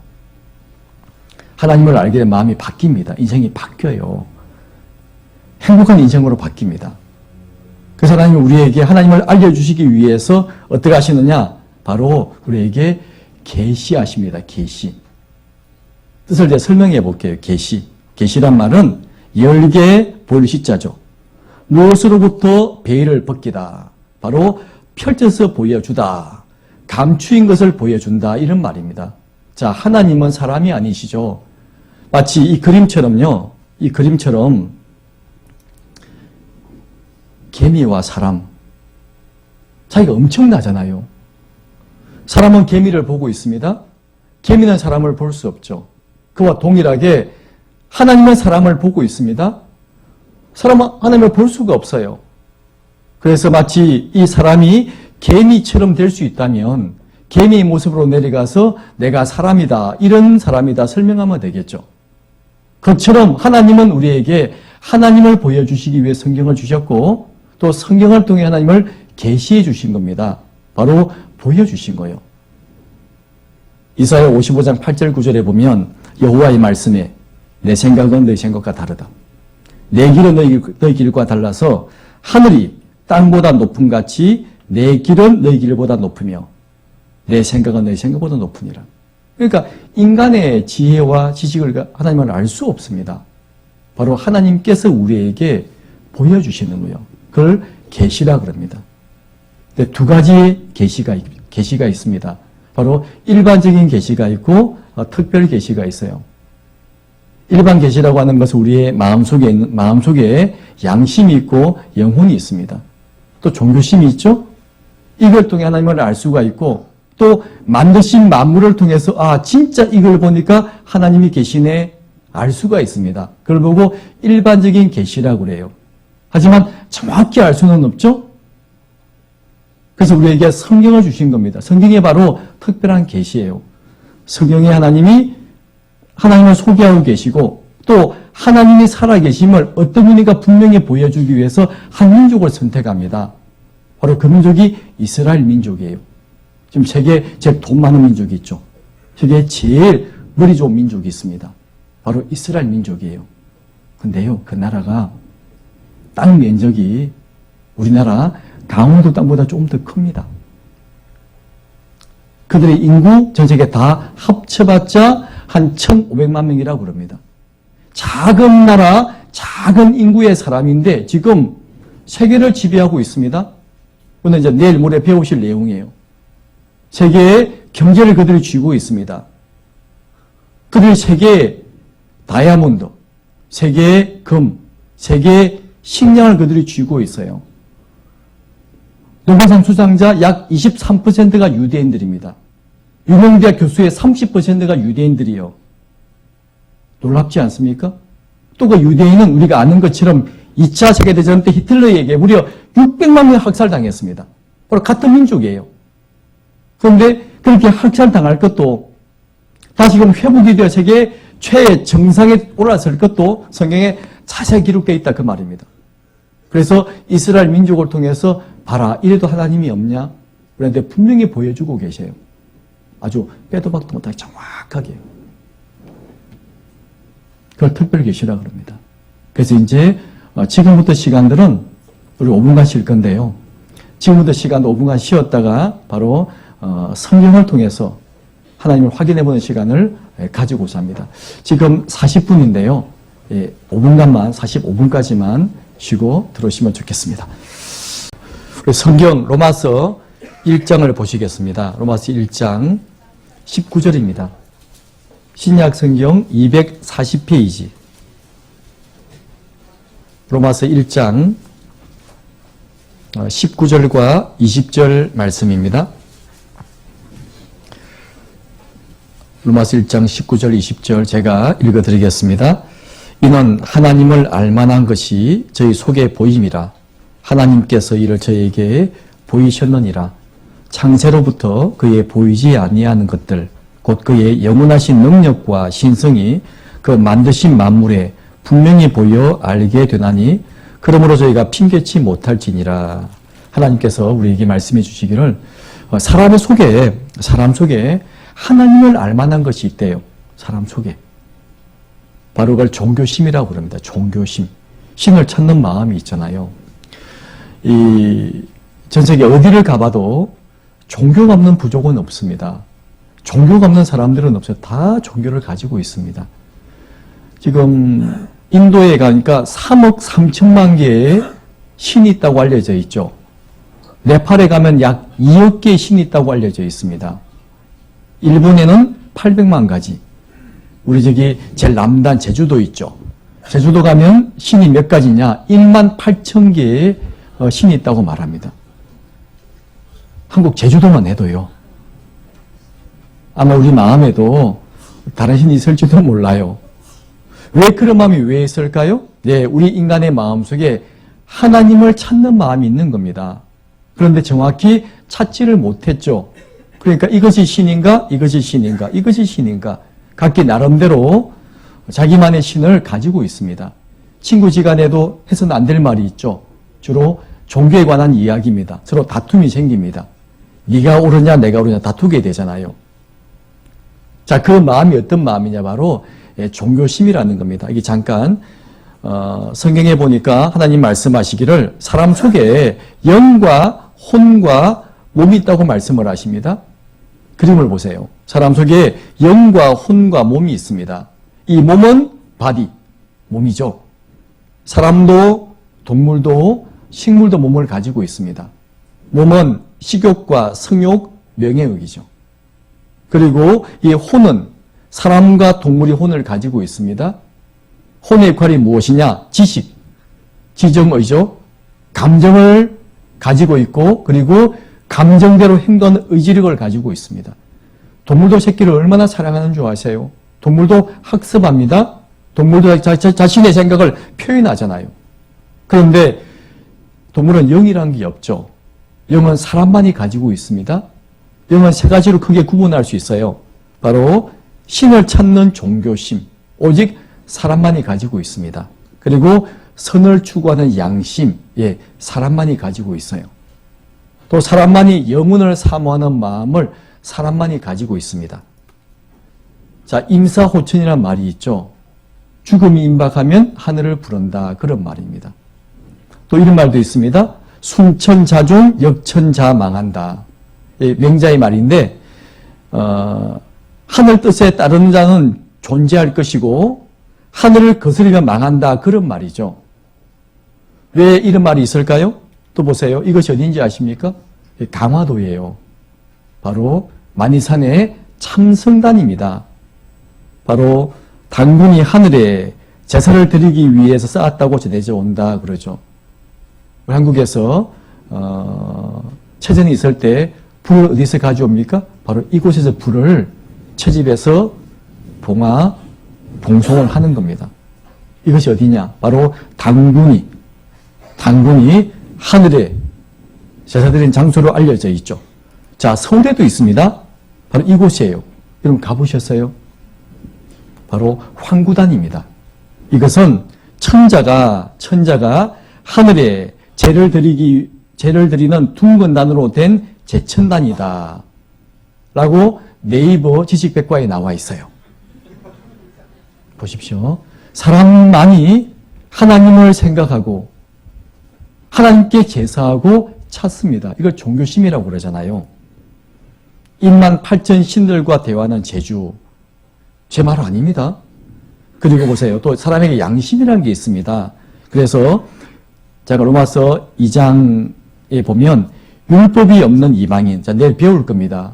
바로 하나님은 이 성경을 기록하기 위해서 한 민족을 선택하셨습니다. 바로 아브라함을 통한 한 민족인 이스라엘 민족이에요. 그 민족을 선민이라고 합니다. 선택한 민족. 그리고 이스라엘을 제외한 나머지 모든 나라를 이방인이라고 합니다. 하나님은 선택한 선민을 선택하시고 율법을 주셨습니다. 또 우리하고는 상관이 없었죠? 그렇지만 이 말씀에 보면 율법이 없는 이방인이 우리 성경이 없었습니다. 그렇지만 본성으로 율법을 행할 때는 이 사람은 율법이 없어도 자기의 율법이 된다. 무엇으로? 이런 사람들은 바로 양심을 통해서 선과 악을 구분한다. 그런 말입니다. 양심을 통해서 사람을 송사한대요. 사람이 죄 지으면 가슴이 두근두근두근 합니다. 속으로 그러죠. 이 나쁜 놈, 너 죄 짓고 있지. 참 신기하잖아요. 아무도 보는 사람이 없습니다. 나 혼자 몰래 죄를 지었어요. 가슴이요, 두근두근두근두근 하늘을 바라보죠. 죄를 살핍니다. 왜 그렇습니까? 바로 양심이 내 죄를 지적합니다. 송사, 그렇죠. 지적하죠. 너 그 죄 아닌 줄 알아? 반드시 죄야. 너무 신기한 것은 시간이 흘렀습니다. 10년이 지면 시간이 흘렀어요. 딱 그 장소 가면 또 가슴이 두근두근두근 합니다. 그때 내가 사고 쳤는데, 내가 큰 죄를 지었는데, 죽을 때까지 사라지지 않습니다. 왜 그런 줄 아십니까? 사람의 영혼은 여호와의 등불이라, 사람의 기쁜 속을 살피느니라. 우리가 범죄할 때마다 양심은 우리 죄를 송사하고, 그리고 하늘에 기록하고 계십니다. 이게 양심의 는 일이에요. 송사하죠? 또 변명합니다. 때로는 억울한 일을 당하는 경우도 있잖아요. 너무 속상해요. 양심이 말합니다. 야, 걱정하지 마, 걱정하지 마. 네가 안 그랬잖아. 언젠가 밝혀질 거야. 양심은 우리를 변호해 줍니다. 양심의 역할이에요. 그리고 이 사람 보십시오. 내 양심은 13억보다도 소중하다. 수표를 주었습니다. 주인 돌려주었잖아요. 양심의 활동인 겁니다. 이분 이걸 그냥 꿀꺽 삼켰다면요. 이분은 계속 양심의 가책을 받게 될 겁니다. 스피노자는 이 세상에 불가사의한 것이 두 가지가 있는데 그 하나는 정확한 궤도를 따라 도는 별들이요. 다른 하나는 아무에게도 배우지 않아도, 우리 배운 적 없습니다. 배우지 않아도 사람의 마음 안에는 선악을 판정하는 이성을 초월한 양심이라고 했습니다. 양심은 내 것이 아닙니다. 배운 적 한 번도 없어요. 근데 딱 선악을 딱 구분하죠? 이성을 초월하는 겁니다. 양심이 있죠. 또 전도서 3장 11절에 하나님의 사람을 만드실 때 하나님이 모든 것을 지으시되 때를 따라 아름답게 하셨고 또 사람에게 영혼을 사모하는 마음을 주셨느니라. 사람 속에 영혼을 사모하는 마음이 있습니다. 이게 이제 젊으신 분들이 계시는데요. 아마 프로포즈 했을 겁니다. 앞에 또 신혼부부가 있네요. 자, 프로포즈 할 때 난 당신을 50년만 사랑할게요. 고백했어요? 아니죠. 어디 고백했습니까? 영원히 사랑하겠습니다. 그래 프로포즈 받아주는 거예요. 당신을 500년 동안 사랑할게요. 뺨 맞습니다. 1000년 동안 사랑할게요. 싫어! 그래요. 난 당신을 영원히 사랑해요. 그래 마음이 만족이 되잖아요. 사람이 영원히 삽니까? 영원히 못 살아요. 기껏해야 뭐 7, 80년, 100년 살겠죠. 근데 왜 우리 마음속에 영혼이라는 말이 들어가서 노래가 되지 않고 왜 사랑이 고백이 왜 안 됩니까? 예, 사람 마음속에 영혼을 사모하는 마음이 마음속에 있어요. 육체는 죽으면 땅으로 돌아갑니다. 하지만 속사람 영혼은 바로 그 주신 하나님께 돌아가기 전에 기억해야 된다고 말씀하십니다. 딱 죽음을 건너가면 마태복음 25장 40일 마지막 절의 말씀처럼 악인은 영벌에 의인은 영생에 들어가리라. 사람에게 영원한 생명이 있음을 보여주기 위해서 우리 본능 속에요. 영원한 세계를 사모하는 마음이 있습니다. 신기한 거예요. 동물은 그런 거 없습니다. 사람에게만 그런 것이 있어요. 사람은 영적인 존재이기 때문에 그렇습니다. 자, 이것이 바로 첫 번째 주어지는 하나님을 알 수 있는 일반적인 계시라는 겁니다. 또 있습니다. 자, 사람 속에는 보십시오. 창세로부터 그의 보이지 아니하는 것들, 곧 그의 영원하신 능력과 신성이 그 만드신 만물에, 잘 보십시오. 분명히 보여 알게 되나니. 자, 하나님이 만드신 모든 만물 속에요. 하나님의 그의 영원하신 능력은 파워, 힘입니다. 이 능력이라고 하는 것은 사람이 할 수 없는 걸 말하는 겁니다. 절대 할 수 없는 것. 이 능력은 천지 만물을 만드신 분이 아니라면 절대로 못하는 거 있잖아요. 엄청난 능력을 말하는 겁니다. 그 능력과 신성, 지혜, 그리고 하나님의 그런 속성인 사랑이 그 만드신 만물에 분명히 보여 알게 된다고 되어 있습니다. 알 수 있다 그런 말이에요. 조금만 관심 가지면 알 수 있어요. 진짜 하나님이 계시네 알 수 있습니다. 그렇게 만들어 두셨어요. 말씀하시죠? 사람이 핑계치 못할지라. 하나님 어디 있습니까? 절대로 핑계하지 못하게 만들어 놨습니다. 그걸 지금부터 배우실 거예요. 여기 이 곤충이 있잖아요. 곤충, 뭐 개구리. 이 개구리가 새끼를 얼마나 사랑하는 줄 아십니까? 새끼를 뭘 사랑해요? 개구리가 새끼를 너무너무 사랑합니다. 막 업고 다녀요, 개구리가요. 올챙이를.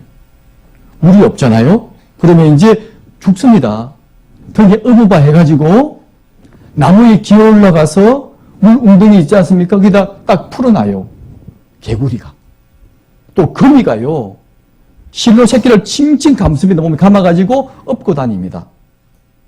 새가, 동물이 신기하게 새끼를 얼마나 사랑하는 줄 아십니까?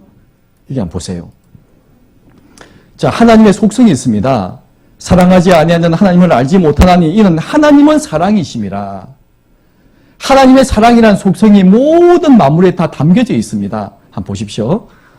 이게 피파 개구리예요. 이게 새끼가 올챙이가 있잖아요. 이게 낳으면 알이 죽어요. 몸속에 알을 심는답니다. 심어서 이제 키우다가 새끼가 피부를 뚫고 나온답니다. 사실은 희생하는 거죠. 여기 개구리 보이죠? 올챙이 업고 갑니다. 그죠? 업고 다녀요. 우리 있는 곳까지. 자, 엎혀라이 업고 가요. 이 거미들, 거미 새끼들입니다. 실로 칭칭 거미줄로 감아가지고 업고 다녀요. 거미가. 사람만 어부바하는 거 아닙니다. 개구리도 어부바하고 그리고 이 거미도 어부바해요. 그리고 새도 어부바합니다. 그죠? 자, 엎혀라. 이 짐승도 엎혀라. 업고 다니죠? 얼마나 사랑한 줄 아십니까? 이 새는 딱 날개를 품습니다. 야, 내 밑으로 들어와. 그렇죠? 날개를 품는 것처럼. 나가면 위험해. 이리 와. 내 안에 거해. 오리도, 이 닭도요. 하나, 둘, 셋, 넷 되게 많네요. 비가 옵니다. 어미닭이요. 야, 내한테 들어와. 어미가 비를 맞고 새끼를 비를 맞지 않게 만들어요. 신기하죠? 이 코알라. 엄마 숨 막혀! 꼭 끌어안습니다. 보세요. 어미곰도 새끼곰도 꼭 끌어안아요. 이 곰도요. 야, 이리 와. 나한테 안겨. 잘 자고 있죠? 얼마나 사랑한 줄 아십니까? 이건 보세요. 이게 뭔지 아세요? 바로 길 가는데 큰 개가 새끼 고양이를 발견한 겁니다. 해치려고 했죠. 그때 순간적으로 어미 고양이가 달려왔습니다. 큰 개에게 달려드는 거예요. 바로 그 영상입니다. 누가 잘 찍어놔서 이렇게요. 새끼 고양이였죠? 달려옵니다. 싸워요. 새끼를 위해서. 바로 모성 본능이라는 겁니다. 새끼를 사랑하죠. 뭐 사람도 마찬가지잖아요. 똑같습니다. 어부바 해주죠. 안아주죠. 날개를 품고 있죠. 그리고 위험에 닥쳐보십시오. 몸을 던지는 게 부모입니다. 자식이 물에 빠졌어요. 그냥 두고 볼 거요? 나 수영 못해요. 뛰어 들어가요. 집에 불 났습니다. 아빠 하고 있습니다. 아빠 겁나서 못 들어가. 이렇게 말하지 않습니다. 무조건 뛰어 들어가요. 왜 그렇습니까? 바로 사람의 마음속에 사랑을 넣어요. 사랑. 왜 그 사랑이란 마음이 있을까요? 하나님은 사랑이시라. 하나님은 사람을 너무너무 사랑하십니다. 우리를 죽도록 사랑하세요.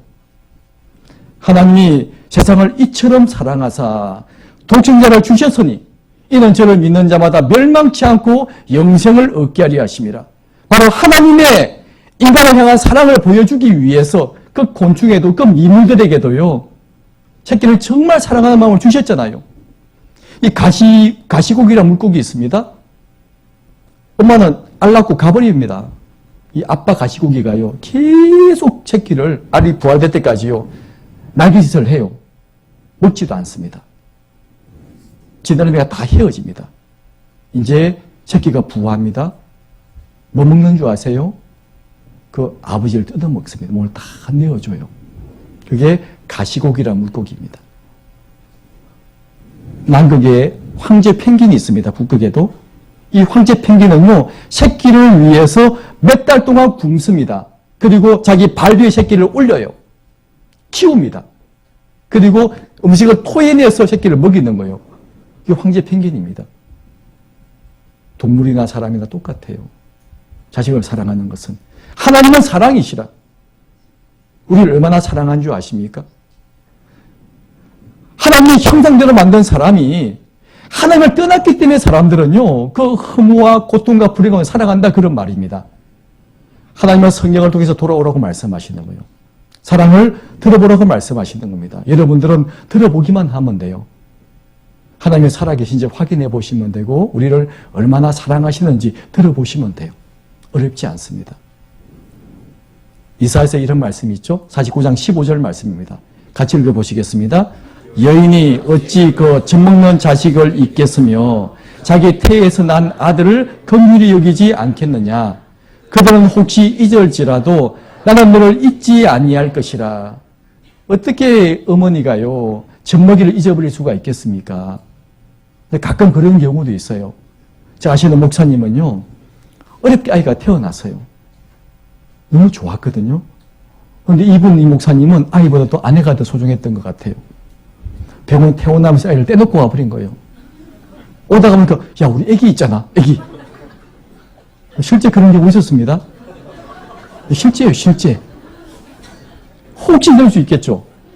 하지만 그들은 혹시 잊을지라도, 그죠? 잊을 수 있습니다. 나는 늘 잊지 아니할 것이라. 하나님은 사람을 얼마나 사랑하시는데요. 그 사랑을 자연계 가운데 딱 담아두신 거예요. 하나님의 속성을 알 수 있습니다. 그리고 또 만드신 만물이 분명히 보인다고 그랬지 않습니까? 자, 보십시오. 창세로부터 그의 보이지 아니하는 것들, 곧 그의 영원하신 능력이 있습니다. 영원한 능력이 있죠. 영원한 능력. 창세기 1장으로 제일 처음 배웠던 내용입니다. 태초에 하나님이 천지를 창조하시니라. 그리고 히브리서 3장 4절에 보시면 집마다 지은 이가 있으니 만물을 지으신 분은 하나님이시다. 이 모든 만물을 하나님이 만드셨대요. 자, 집을 지을 때 그냥 만들지는 않습니다. 정확한 설계도를 그리고 설계대로 모든 것을 만들잖아요. 바로 성경은 이 우주 만물의 설계도가 기록이 되어 있습니다. 확인해 보면 돼요. 너희는 눈을 높이 들어 누가 이 모든 걸 창조하였나 보라. 보면 돼요. 확인할 수 있습니다. 그리고 여호와는 하늘을 창조하신 하나님이시며 땅도 만드셨습니다. 그리고 경고케 하시되 헛되이 창조치 아니하시고 사람으로 거하게 지으신 자신이라. 그 말씀에는 여호와라 나 외에 다른 이가 없느니라. 이 여호와라 말은 창조주라는 뜻을 가지고 있습니다. 유일하신 분 창조주 하나님 여호와. 바로 하나님은 하늘을 창조하시고 땅도 만드셨습니다. 그 이유는 바로 사람이 살 수 있도록 모든 걸 만드셨다고 말씀하시죠. 잘 보십시오. 여기 잠실에 롯데월드 있죠. 타워가 있습니다. 롯데타워가 있습니다. 그 옆에 높이가 555m죠. 123층으로 되어 있습니다. 이 롯데타워 저절로 되었을까요? 누가 만들었을까요? 대답이 없으시네요. 뭘 물어봐. 그거 말도 안, 당연히 알죠. 올라가 찍은 사진입니다. 많은 집들과 아파트가 보이죠. 자, 이분은 연세대학교 천체 물리학자십니다. 이분은 한국을 대표하는 천체 물리학자예요. EBS 방송에 나왔습니다. 질문했습니다. 교수님, 이 우주가 처음에 어떻게 만들어졌습니까? 질문했어요. 대답입니다. 사실은 모르겠습니다. 알 수 없습니다. 대답해요.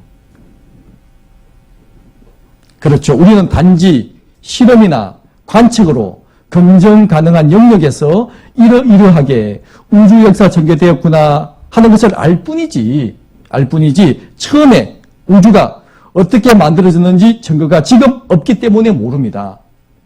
솔직히 말하죠. 모른다고 하는 것이 정직한 고백입니다. 이분은 한국을 대표하는 전체 물리학자입니다. 솔직히 모르겠대요. 모르겠답니다. 하나님은 우리에게 분명히 말씀해 주십니다. 내가 이렇게 만들었다. 보여주십니다. 한번 보세요. 예레미야 33장 22절의 말씀입니다. 같이 읽어보실까요? 하늘의 만상은 셀 수 없으며 바다의 모래는 청량할 수 없나니 됐습니다. 하늘의 만상이라 말은 별을 말합니다. 하늘의 별은 셀 수 없다라고 말씀하죠. 얼마나 많은지 바다의 모래를 청량할 수 없는 것처럼 별이 많다고 말씀하십니다. 근데 예전 과학자들은요, 별의 개수가 1056개다, 1000개다, 이렇게 말을 했죠. 하지만 하나님은, 하늘과 땅을 만드신 하나님은 하늘의 별은 셀 수 없다고 말합니다. 한번 보십시오. 셀 수 없어요. 이 별도 사실은요, 그냥 확인한 것만 이 정도 되고, 나머지는 알 수 없습니다. 얼마나 많은지 몰라요. 이 별의 개수라고 말합니다. 그리고 또 느헤미야서 9장 6절에 기록되기를 오직 주는 여호와시라 하늘과 하늘들의 하늘을 만드셨다. 일월 성신 해와 달과 별을 만드시고 땅과 땅 위의 만물을 만드시고 그리고 바다와 그 가운데 모든 것을 다 지으셨다. 다 지으시고 다 보존하고 계신다라고 말씀하시죠. 한 가지를 생각해 보겠습니다. 하늘과 하늘들의 하늘. 하늘이 하나가 아니죠. 하늘과 하늘들이 하늘이 있다고 말합니다. 하늘이 하나가 아닙니다. 엄청난 많은 하늘들이 있어요. 과학자가 말합니다. 또 신명기 10장 14절에도 하늘과 모든 하늘이 하늘. 하늘과 모든 하늘이 하늘. 말씀하시죠? 은하수 뒤편에 또 다른 은하가 있다. 하늘이 있다. 그런 말입니다. 지구는 태양계의 세 번째 행성이죠. 태양계는 은하계의 서쪽에 위치하고 있습니다. 이걸 우리가 하늘이라고 칭합니다. 이 하늘의 별의 개수가 약 1천억 개에서 약 10조 개, 100조 개의 별이 있다고 말합니다. 엄청난 별이 많아요. 이런 하늘이 대우주에 많이 있습니다. 이렇게 그룹으로 되어 있어요. 은하군이 있고 은하단이 있습니다. 이걸 한번 헤아려 본 거예요. 그러니까 실제 이 은하의 별의 개수가 최소 1천억 개부터 많게는 100조 개 별이 있다고 합니다. 그런데 이런 하늘이 우주에 약 1천억 개에서 2천억 개가 있대요. 하늘이. 그런데 얼마 전 자료를 보니까요. 이보다 10배 더 많답니다. 하늘 개수가. 보세요. 우주에 있는 은하가 기존 예상보다 10배가량 많은 2족에 이른다는 연구 결과가 나왔습니다. 영국 노팅엄 대학 크리스토퍼 콘셀리스 교수 연구팀은 국제학술지 천체물리학 저널 최신호에 이 같은 연구 결과를 발표했습니다. 연구진은 허블 우주 망원경과 지상 관측으로 얻은 은하 이미지를 3D로 전환하고 새 수학 모델을 적용해 은하 개수를 추론했는데 기존 예상치인 2천억 개보다 10배 많은 2조 개로 나타났습니다. 연구진은 아주 오래전 일부 작거나 희미한 은하가 큰 은하에 흡수되면서 많은 은하가 압축된 것으로 결론 내렸습니다. 이와 함께 은하의 90% 이상은 너무 희미하거나 멀리 있어서 가장 강력한 망원경으로도 관측할 수 없는 것으로 나타났습니다. 현재까지 밝혀낸 하늘의 개수가 몇 개라고요? 2조 개. 2조 개. 하늘과 모든 하늘이 있다. 이것은 현대 과학이 밝혀낸 겁니다. 그 전에 알 수도 없어서요. 성경은 말씀하시죠? 모든 만물에 분명히 보여 알게 된다. 말씀하십니다. 그리고 또 욥기 26장 7절에 보니까 그는 북편 하늘을 허공에 펴셨다. 땅을 공간에 매달아 두셨다. 이 욥기서 성경은요. 언제 기록되었느냐? 지금부터 무려 3,500년 전에 기록된 말씀이에요. 3,500년 전에. 그때 이미 기록되기를 그는 하나님께서 북편 하늘을 허공에 피셨다. 북쪽 하늘을. 보십시오. 우주에 불가사의한 공간이 있다. 이것은 1981년도 중앙일보 신문입니다. 그때 미국 키트픽, 마운트 호킨스, 펠러마, 미국 3대 천문대에서 북편 하늘을 관측하다 보니까 북두칠성 뒤편입니다. 큰 공간이 별의별로 없는 겁니다. 이게 왜지? 그리고 신문기사에 나왔고 이것이 중앙일보에 나온 기사예요. 우주에 불가사의한 공간이 있다. 어디냐? 바로 북두칠성 뒤편입니다. 북쪽이잖아요. 하나님은 북편 하늘을 흥에 펴두셨다. 전 우주의 1%입니다. 엄청난 공간이에요. 크기가 나와 있죠? 여기 보면 이 공간은요. 잠깐 보시면 이 공간은 약 1천억 개의 별로 구성된 은하가 2,000개가 들어갈 수 있는 공간. 그러니까 하늘이 2,000개가 들어갈 공간이 별이 없다. 그 말이에요. 별이 아예 없지는 않습니다. 밀도가 굉장히 낮아요. 거의 없는 상태라고 말합니다. 별도 별로 없이 텅 빈 상태. 언제 확인했습니까? 1981년도에. 그리고 보세요. 땅을 공간에 다시며. 저 이번에 이제 저희 수양관에서 축의 수양회를 냈습니다. 할머니하고 상담하면서요. 할머니, 좀 나이가 많으신 할머니예요. 할머니, 이 땅 있잖아요. 땅. 이 땅이 공중에 둥둥 떠 있을까요? 어디 붙어 있을까요? 어디 붙어 있겠지? 하면 아닌데요. 에이, 아니긴 뭐디? 왜 아니요? 내 고향이 바닷가요. 바다가 얼마나 큰데 이게 뭐 공중에 떠 있겠어? 땅이 공중에 떠 있습니까? 붙어 있습니까? 땅을 공간에 다시면 매달려 어디 갔어? 달. 예. 떠 있잖아 이렇게요. 공기에 매달려 있습니다. 땅을 공간에 다시며 시속 1660km 자전하고 있습니다. 10만 8,700km로 공전하고 있어요. 지구가. 딱 태양 한 바퀴 돌아옵니다. 바로 한 해 1년이 걸리죠. 정확합니다. 그는 하나님께서 북편 하늘을 허공에 펴시며 땅을 공간에 매달아 두셨다고 말씀하십니다. 그리고 물을 빽빽한 구름에 싸지만 구름이 안 찢어진대요. 그리고 그가 물을 가늘게 이끌어 올리신적 그것이 안개 되어 비를 이루고 그것이 공중에서 내려 사람 위에 쏟아지느니라. 비를 설명하고 있죠. 물의 순환 원리를 설명해 주고 있는 겁니다. 그 전을 하늘에 세우시며 그 궁창의 기초를 땅에 두시며 바닷물을 불러 지면에 쏟아지는 자니 그 이름은 여호와시니라. 바로 하나님께서 비를 땅에 내리시는 거예요. 그 과정을 성경은 설명해 주고 있죠. 보십시오. 이것이 학생과학 잡지입니다. 물의 순환 원리를 설명하고 있죠. 바닷물을 딱 가늘게 이끌어 올립니다. 그것이 공중에서 구름을 만들고 그것이 비가 되어 내리잖아요. 싹 지구로 청수합니다. 다시 또 바다로 흘러가죠. 그 비가 냇가로 강으로 바다로 흘러갑니다. 다시 또 물을 정발시키죠. 싹 돌리는 거예요. 자연 정화시키고 청수하고 있는 겁니다. 그 과정을 설명해 주고 있죠. 그리고 이런 기사가 나옵니다. 자연을 모방하는 것이 최첨단 기술이다. 그래서 이런 기사가 나오는 겁니다. 상어 비늘을 이용해서 전신 수영복을 개발하고 있죠. 파리 발바닥을 연구해서 강력 적잡제를 연구하고 있습니다. 연입 물방울을 보고 빗물에 자동 청소가 되는 그물 외장재를 연구하고 있습니다. 그러니까 인간이요 아무리 과학이 발달하지만 결국 그것이 무엇이냐? 자연을 모방하는 거예요. 최고 많이 모방한 것이 최첨단 기술이다 그런 말입니다. 무엇이 오리지널입니까? 자연이 오리지널이고 인간은 거기에 가까이 따라가는 게 기술력입니다. 한풍의 풀에도 조화와 질서가 있다. 햇빛으로 영양을 만드는 잎속의 소우주라고 말하죠. 이 나무잎 하나가 얼마나 신비한 줄 아십니까? 그리고 씨앗이 얼마나 신비한 줄 아세요? 이거 한번 보세요. 씨앗이 얼마나 신비한지 한번 보십시오. 이 씨앗은 고려시대 유적지에서 발견되었습니다.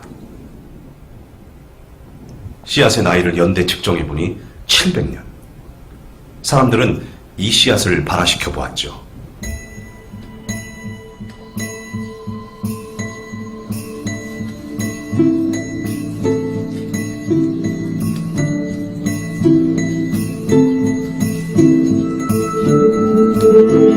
씨앗은 700년을 기다렸습니다.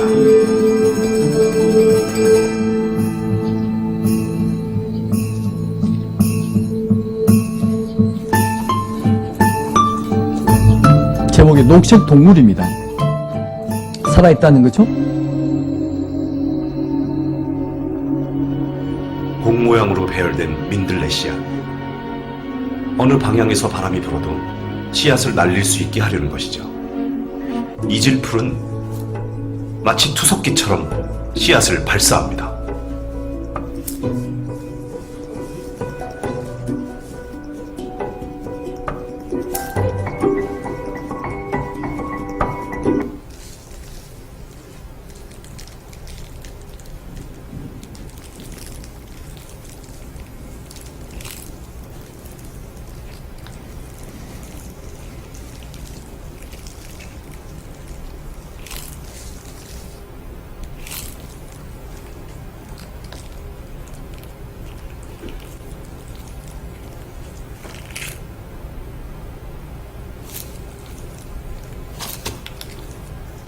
이 씨앗은 왜 스프링 같은 꼬리를 가지고 있을까요?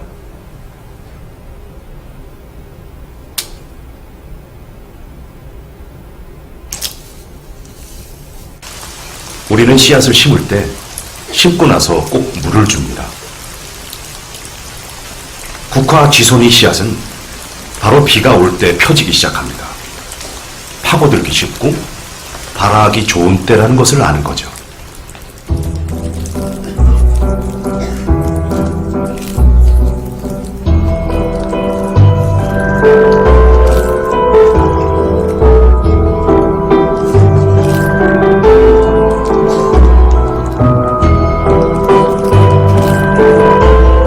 씨앗을 심는 최적의 깊이는 씨앗 크기의 1.5배.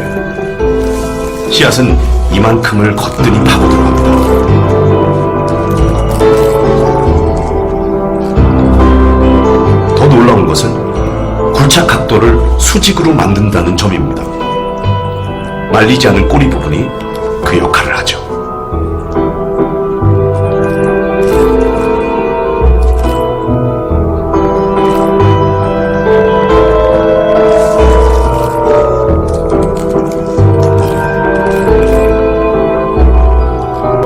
땅에 박히기도 전에 스프링이 다 풀려버려도 상관없습니다. 씨앗은 이런 경우도 예상하고 있죠.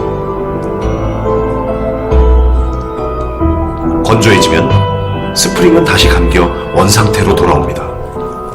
그리고 다음 비가 올 때를 기다리는 거죠.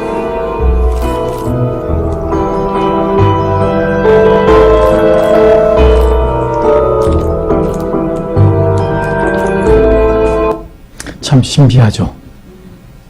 로마서 1장 20절에 창세로부터 그의 보이지 아니하는 것들 곧 그의 영원하신 능력과 그 신성이 그 만드신 만물에 분명히 보여 알게 되나니 그러므로 저희가 핑계치 못할지니라.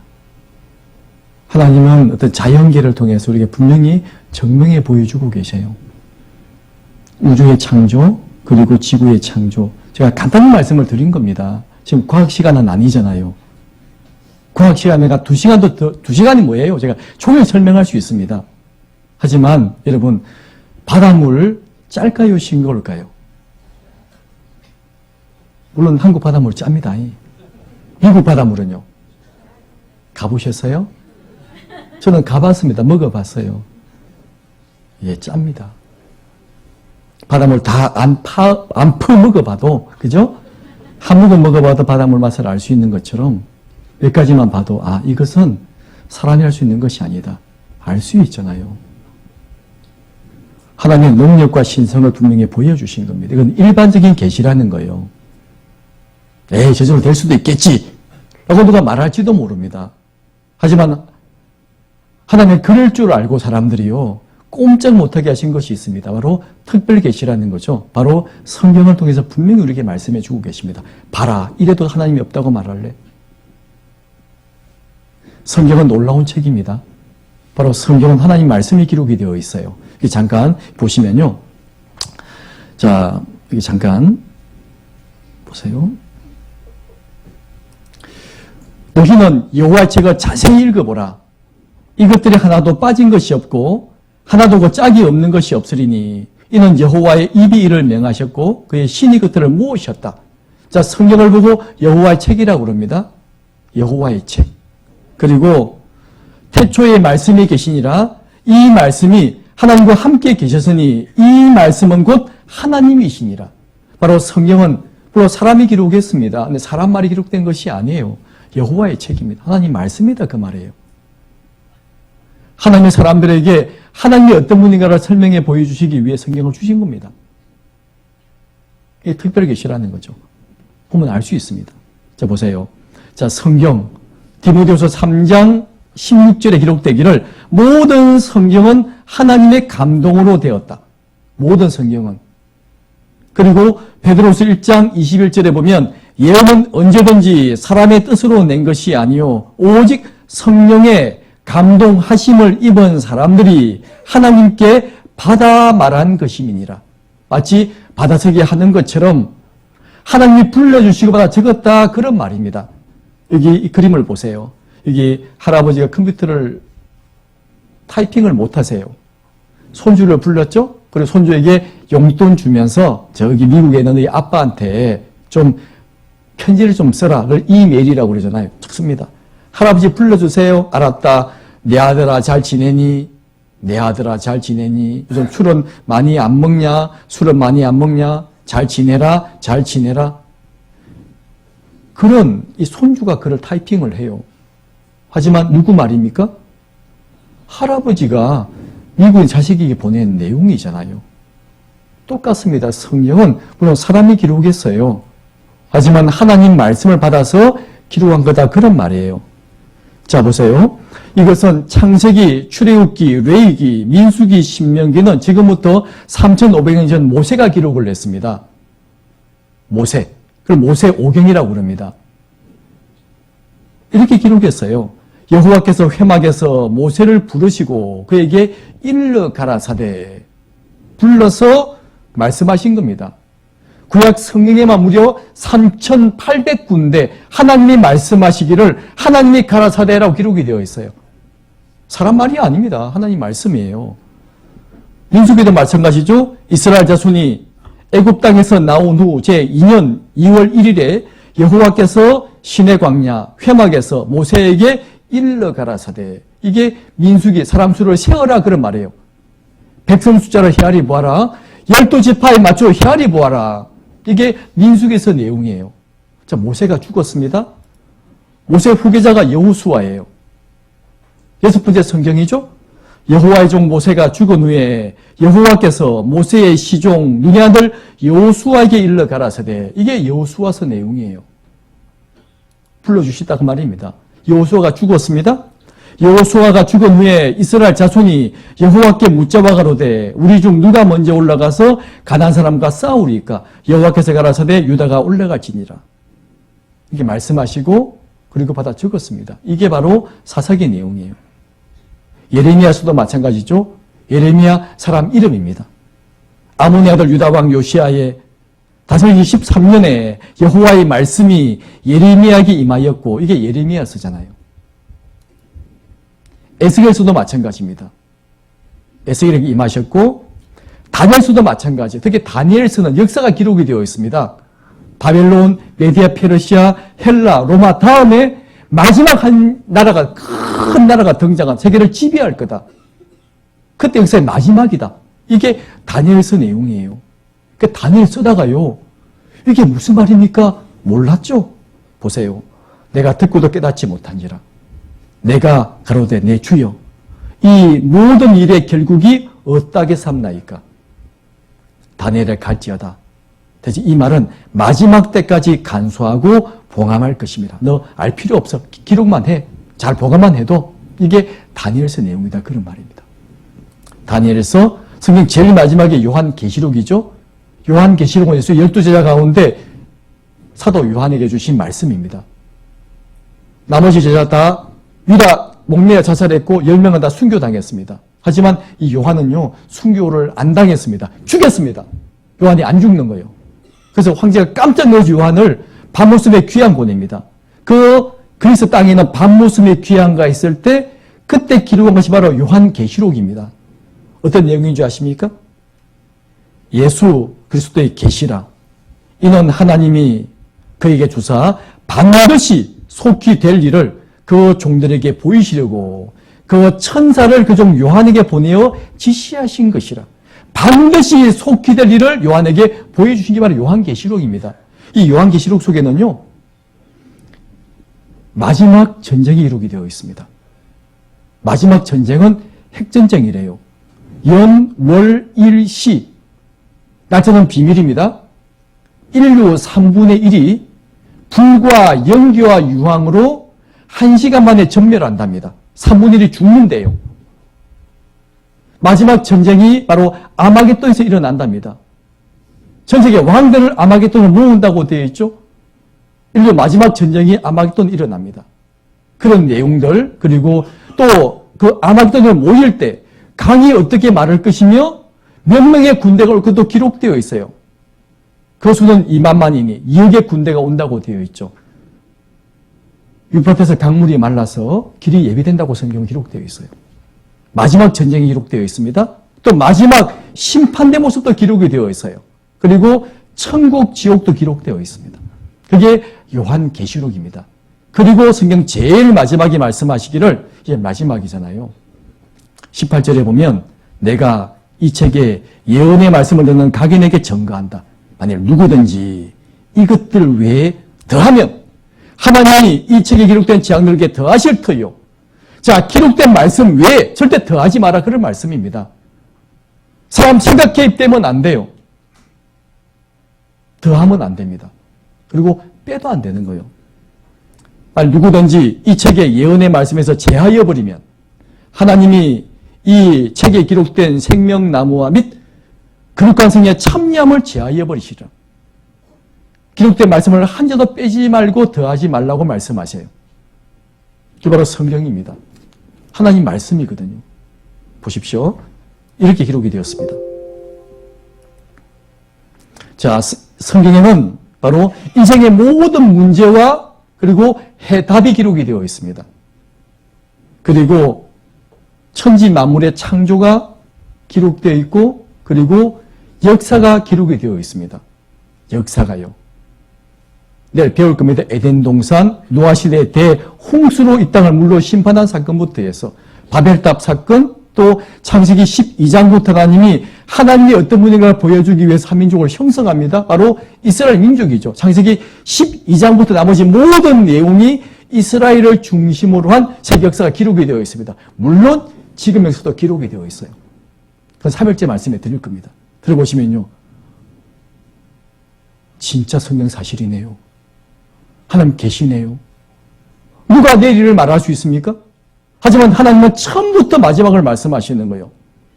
내가 종말을 처음부터 구하며 아직 이루지 아니한 일을 예측부터 보여주겠다. 그건 하나님만이 할 수 있는 겁니다. 누가 이렇게 말씀할 수 있겠어요? 역사가 기록이 되어 있습니다.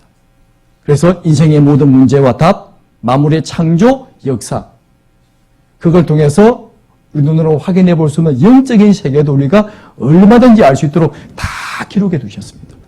이게 바로 성경이에요. 보십시오.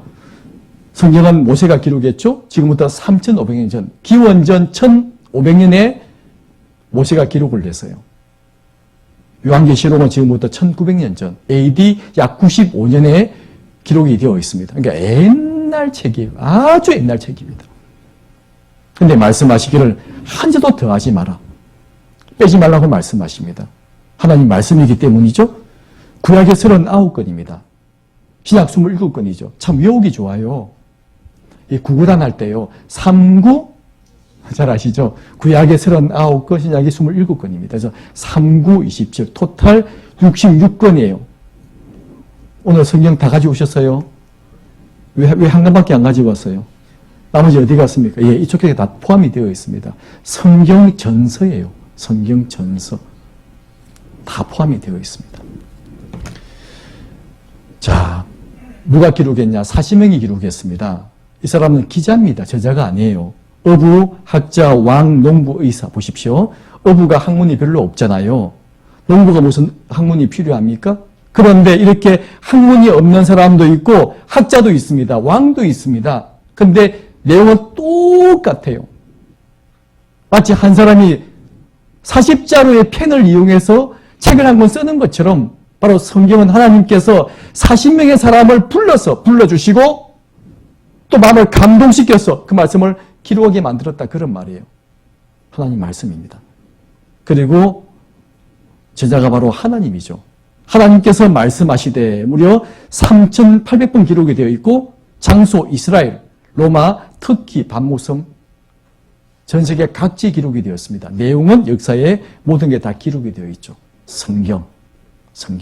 세계 판매 1위 인쇄물 성경.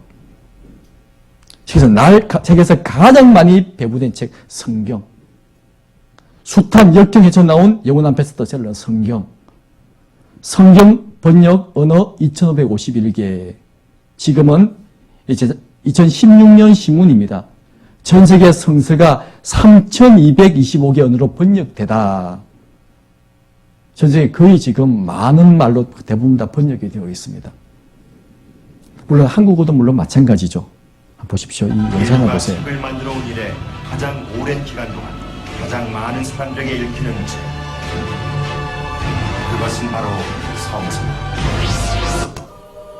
인류 역사상 성서만큼 많은 언어로 번역된 책도 없다.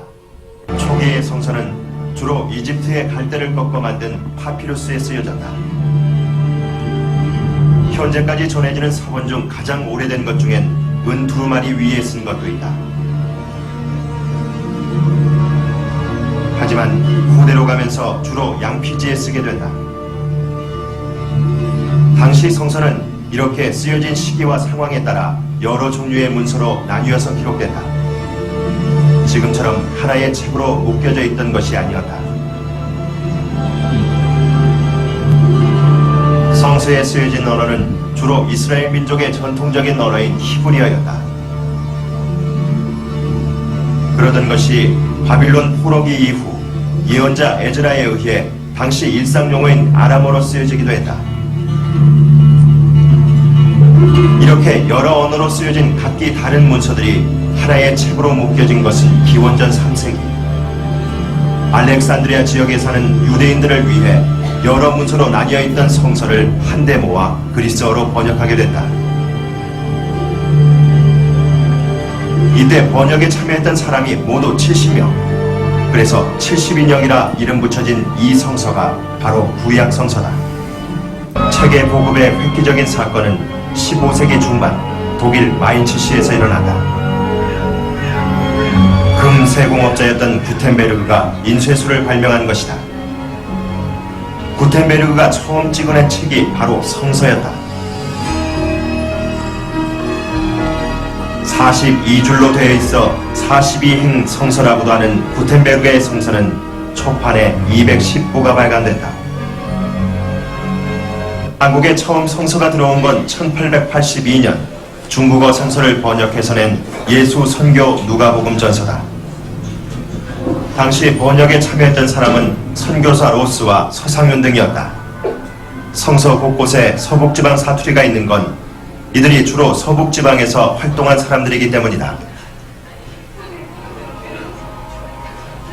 또 1961년이 돼 한글 맞춤법 통일안이 나오자 이를 적용한 성서가 출판된다.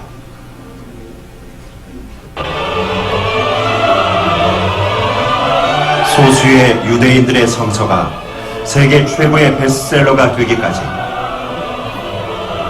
수많은 사람들의 피와 땀이 있었다. 저 성경 이런 책입니다. 왜 이렇게 전 세계 보급이 될까요? 예수님이 말씀하셨습니다. 이 천국 복음이 모든 민족에게 다 전거되어야 하리니 그제야 끝이 올 것이다. 어떤 마지막 때 징조를 말씀하시면서 이 천국 복음이 모든 민족에게 다 전거되어야 된다며 다 전파될 거라고 말씀하셨습니다. 지금 우리 시대에 급속히 굉장히 빠른 속도로 성경이 지금 전파되고 있죠. 근데 참 사람들이 이상한 것은요, 진짜 쉽지 않으려는 책이 또 성경이기도 하죠. 그죠? 가지고는 있지만 왜 좀 어렵잖아요. 이번 한 주간 성경을 쉽게 배울 겁니다. 한번 들어보세요. 아시게 될 겁니다. 자, 사람이 살면서요, 가장 중요한 게 무엇일까요? 질문합니다. 사람은 말합니다. 예, 자녀가 소중해요. 내 가족이 소중해요. 맞습니다. 아, 돈도 소중해요. 맞죠? 그런데 반쪽 절반의 대답입니다. 가장 소중한 것이 무엇입니까? 내 생명이잖아요. 내가 있음으로 가족이 있고, 내가 있음으로 돈이 필요하고, 내가 있음으로 모든 게 존재하는 겁니다. 예수님 말씀하십니다. 사람이 온 천하를 얻고도 자기 목숨을 잃으면 무엇이 유익하리요? 무엇을 주고 제 생명과 바꾸겠느냐? 그러니까 가장 소중한 것이 바로 자기 생명이라는 겁니다. 여러분, 이 사람이 언젠가 죽잖아요. 죽음을 건너갑니다. 자, 죽음을 건너가면 끝일까요? 뭐가 있을까요? 어떤 분은 그러지, 에이, 죽으면 끝이지 뭐가 있어요? 저는 질문합니다. 선생님, 죽어보셨습니까? 안 죽어보셨잖아요. 성경 우리에게 말씀하십니다. 죽음이 끝이 아니라고 말씀하시죠? 한 번 죽는 것은 사람에게 정하신 것이요. 그 이후에요, 심판이 있다고 말씀하십니다. 그리고 여기 한번 보세요. 여기 그렇죠. 사람이 만일 온 천하를 얻고도 제 목숨을 잃으면 무엇이 유익하리요? 사람이 무엇을 주고 제 목숨과 바꾸겠느냐? 말씀을 하십니다. 자, 죽음이란 뭐냐? 그 이후에 무엇이 있느냐? 전도서 12장 7절에 기록되기를, 이 전도서 말씀은 솔로몬 왕이 기록을 했습니다. 인생의 문제를 쭉 말씀하신 마지막 정리하시는 말씀이에요. 이런 말씀을 하시죠. 같이 읽어볼까요? 흙은 여전히 땅으로 돌아가고 신은 그 주신 하나님께로 돌아가기 전에 기억하라. 이 몸은 흙에서 나왔습니다. 죽으면 흙으로 돌아가요. 뭐 화장을 하든 매장을 하든 다 흙으로 돌아갑니다. 하지만 그 신은, 영어 성경 스피릿, 영이죠. 그 영혼은 그 주신 하나님께 돌아가기 전에 기억하라고 말씀하시는 거예요. 왜 사람이 죽으면 왜 돌아가셨다 그런 말을 쓰죠? 시신은 병풍 뒤에 있습니다. 저희 아버님 어젯밤에 돌아가셨습니다. 그 뒤에 있는 건 뭔데요? 육체고요. 그 속에 영혼이 진짜 내 주인이거든요. 그래서 돌아가셨다. 영혼이 빠져나 돌아가는 겁니다. 시골 분들은 그러죠. 아, 혼불 나갔어. 그 집에 초상 나겠네. 이렇게 말하거든요. 혼불. 영혼을 말하는 거죠. 주님을 하나님을 만나야 됩니다. 욥기 19장 26절도 같이 읽어보시겠습니다. 나의 이 가죽, 이것이 썩은 후에 내가 육체 밖에서 하나님을 보리라. 만나야 됩니다. 이 몸이 썩은 이후에 육체 밖에 나가서 하나님을 만나야 돼요. 정말 그런 게 있을까요? 예, 확인해 볼 수 있는 한 가지 방법이 있습니다. 전 세계 수많은 사람들 가운데요, 의외로 많은 사람들이 죽음을 경험했어요. 그리고 살아났습니다. 그걸 임사체험자라고 그러죠. 그분들이 말합니다. 내가 죽어보니까요, 이러이러한 일을 경험했습니다. 근데 너무 놀라운 것은 다 똑같은 내용들이라는 겁니다. 뭔지 아십니까? 먼저 죽었을 때 영혼이 빠져나온 걸 느낀대요. 몸이 붕 빠져나온답니다. 그리고 공중에 둥둥둥 떠 있으면서 아래를 다 쳐다본대요. 그리고 피를 닦아내는 모습도 보는 경우도 있고, 자식이 아이고 우리 아버지 억울해서 어떡해요? 그것도 기억하고 있는 거예요. 둘째 딸이 그렇게 말을 했고, 큰아들은 빙긋이 웃고 있고, 물론 그런 사람은 없을 겁니다. 다 알고 있는 거예요. 다 보고 있습니다. 그리고 환한 빛 가운데서요, 사실 과거가 착착착착 보여주더랍니다. 그냥 보세요. 여러분은 자신이 죽고 난 뒤 또 다른 세계가 기다리고 있다고 생각하십니까? 아니면 생명이 다하는 그 순간 모든 것이 완전한 허무 속으로 사라져버린다고 생각하십니까? 근데 영혼이 이렇게 붕 떴는데 천장 형광등 위에 이렇게 공풍선처럼 이렇게 붕붕 떠다녔어요. 그러면서 놀라운 사실 그 느낌이 있는데 다 보이는 거예요, 아내가. 의사들이 이렇게 피를 닦아내던 살아온 내 모든 과거가 그 빛 속에서 보이는 거예요. 한순간에 나에 대한 행동이 죄 나타나. 좋건 나쁜지도. 인생에 대해서 깊이 있게 생각을 많이 하게 돼요. 어떻게 의미 있게 너란 존재가 가면서 무엇을 남기고 가냐 이런 생각이 많이 들어요. 죽음의 끝이 아닙니다. 죽음 이후에 영원한 세계가 펼쳐집니다. 예수님 말씀처럼 의인은 영생에 악인은 영벌에 들어가리라. 이 중요한 문제가 분명히 있어요. 딱 죽음을 건너가면 더 이상 어떻게 재고의 여지가 없습니다. 물을 수가 없어요. 다시 리셋할 수가 없습니다. 그리고 끝나는 거예요. 영원한 운명이 결정돼 버립니다. 이번 한 주간은 그 영원한 운명에 대해서 진지하게 생각해 보는 시간입니다. 어떤 사람은 정말 듣기 싫어하는 사람이 있어요. 이제 그런 사람이 있었답니다. 어떻게 오기는 왔대요. 왔어요. 나무 위에 올라갔대요. 야외에서 설교할 때였는데 귀를 꽉 막고 안 들으려고 했답니다. 안 들었대요. 근데 벌 한 마리가 왔어요. 앞에 왔다 갔다 하는 거예요. 코에다 벌이 앉았습니다. 어떻게 될까요? 딱 치는 순간 귀 있는 자는 들으라. 그 말씀을 들은 거예요. 귀 있는 자는 들으라? 이 뭔 말이요? 듣다가 그분이 구원받았답니다. 우리 마음이 그래요. 여기 그림 하나 보여드릴까요? 이게 뭐 하는 그림이죠? 뭐 하는 사진입니까? 가장 이걸 보고 스몬비족이라고 그래요. 스마트폰 좀비족. 스몬비족이라고 그럽니다. 이만 쳐다보고 있죠. 하루 종일이요. 지하철 타보십시오. 19번이 쳐다보고 있습니다. 이렇게 쳐다보고 있죠? 잘 때도 쳐다보다가 이제 잠들어요. 그죠? 탁 떨어지면 얼굴 다치겠죠. 그죠? 놓고 잠을 잡니다. 이번 한 주간은 이렇게 보면 안 돼요. 사고 납니다. 그죠? 이게 스몬비족이잖아요. 이렇게 보다가 영원한 지옥 갈 수도 있습니다. 그럼 뭐 해야 될까요? 왜 끕니까? 이거 켜주세요. 성경 배우자 그 말입니다. 스마트폰 연구하지 마시고 이번 주에 같이 성경을 배워봅시다. 들어보시면 분명히 아시게 될 거예요. 오늘 제가 서론을 말씀해 드렸습니다. 내일 좀 더 구체적으로 기록된 역사를 통해서 하나님이 살아계심을 함께 생각해 보려고 합니다. 그래서 남은 시간 끝까지 좀 시간을 내셔서 함께 참석하시면 좋겠습니다. 같이 기도하시겠습니다. 하나님 아버지 감사합니다. 오늘 첫째 날 같이 모여서 하나님 말씀을 배웠습니다. 이번 한 주간 우리에게 소중한 시간이 되게 하시고 오늘 참석하신 모든 분들 끝까지 참석할 수 있도록 주님께서 그 마음과 생각을 지켜주시고 하나님 말씀 가운데로 인도해 주시옵소서.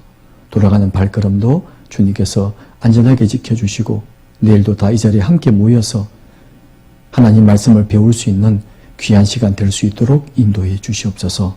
우리를 사랑하시는 주 예수님 이름으로 기도드립니다. 아멘.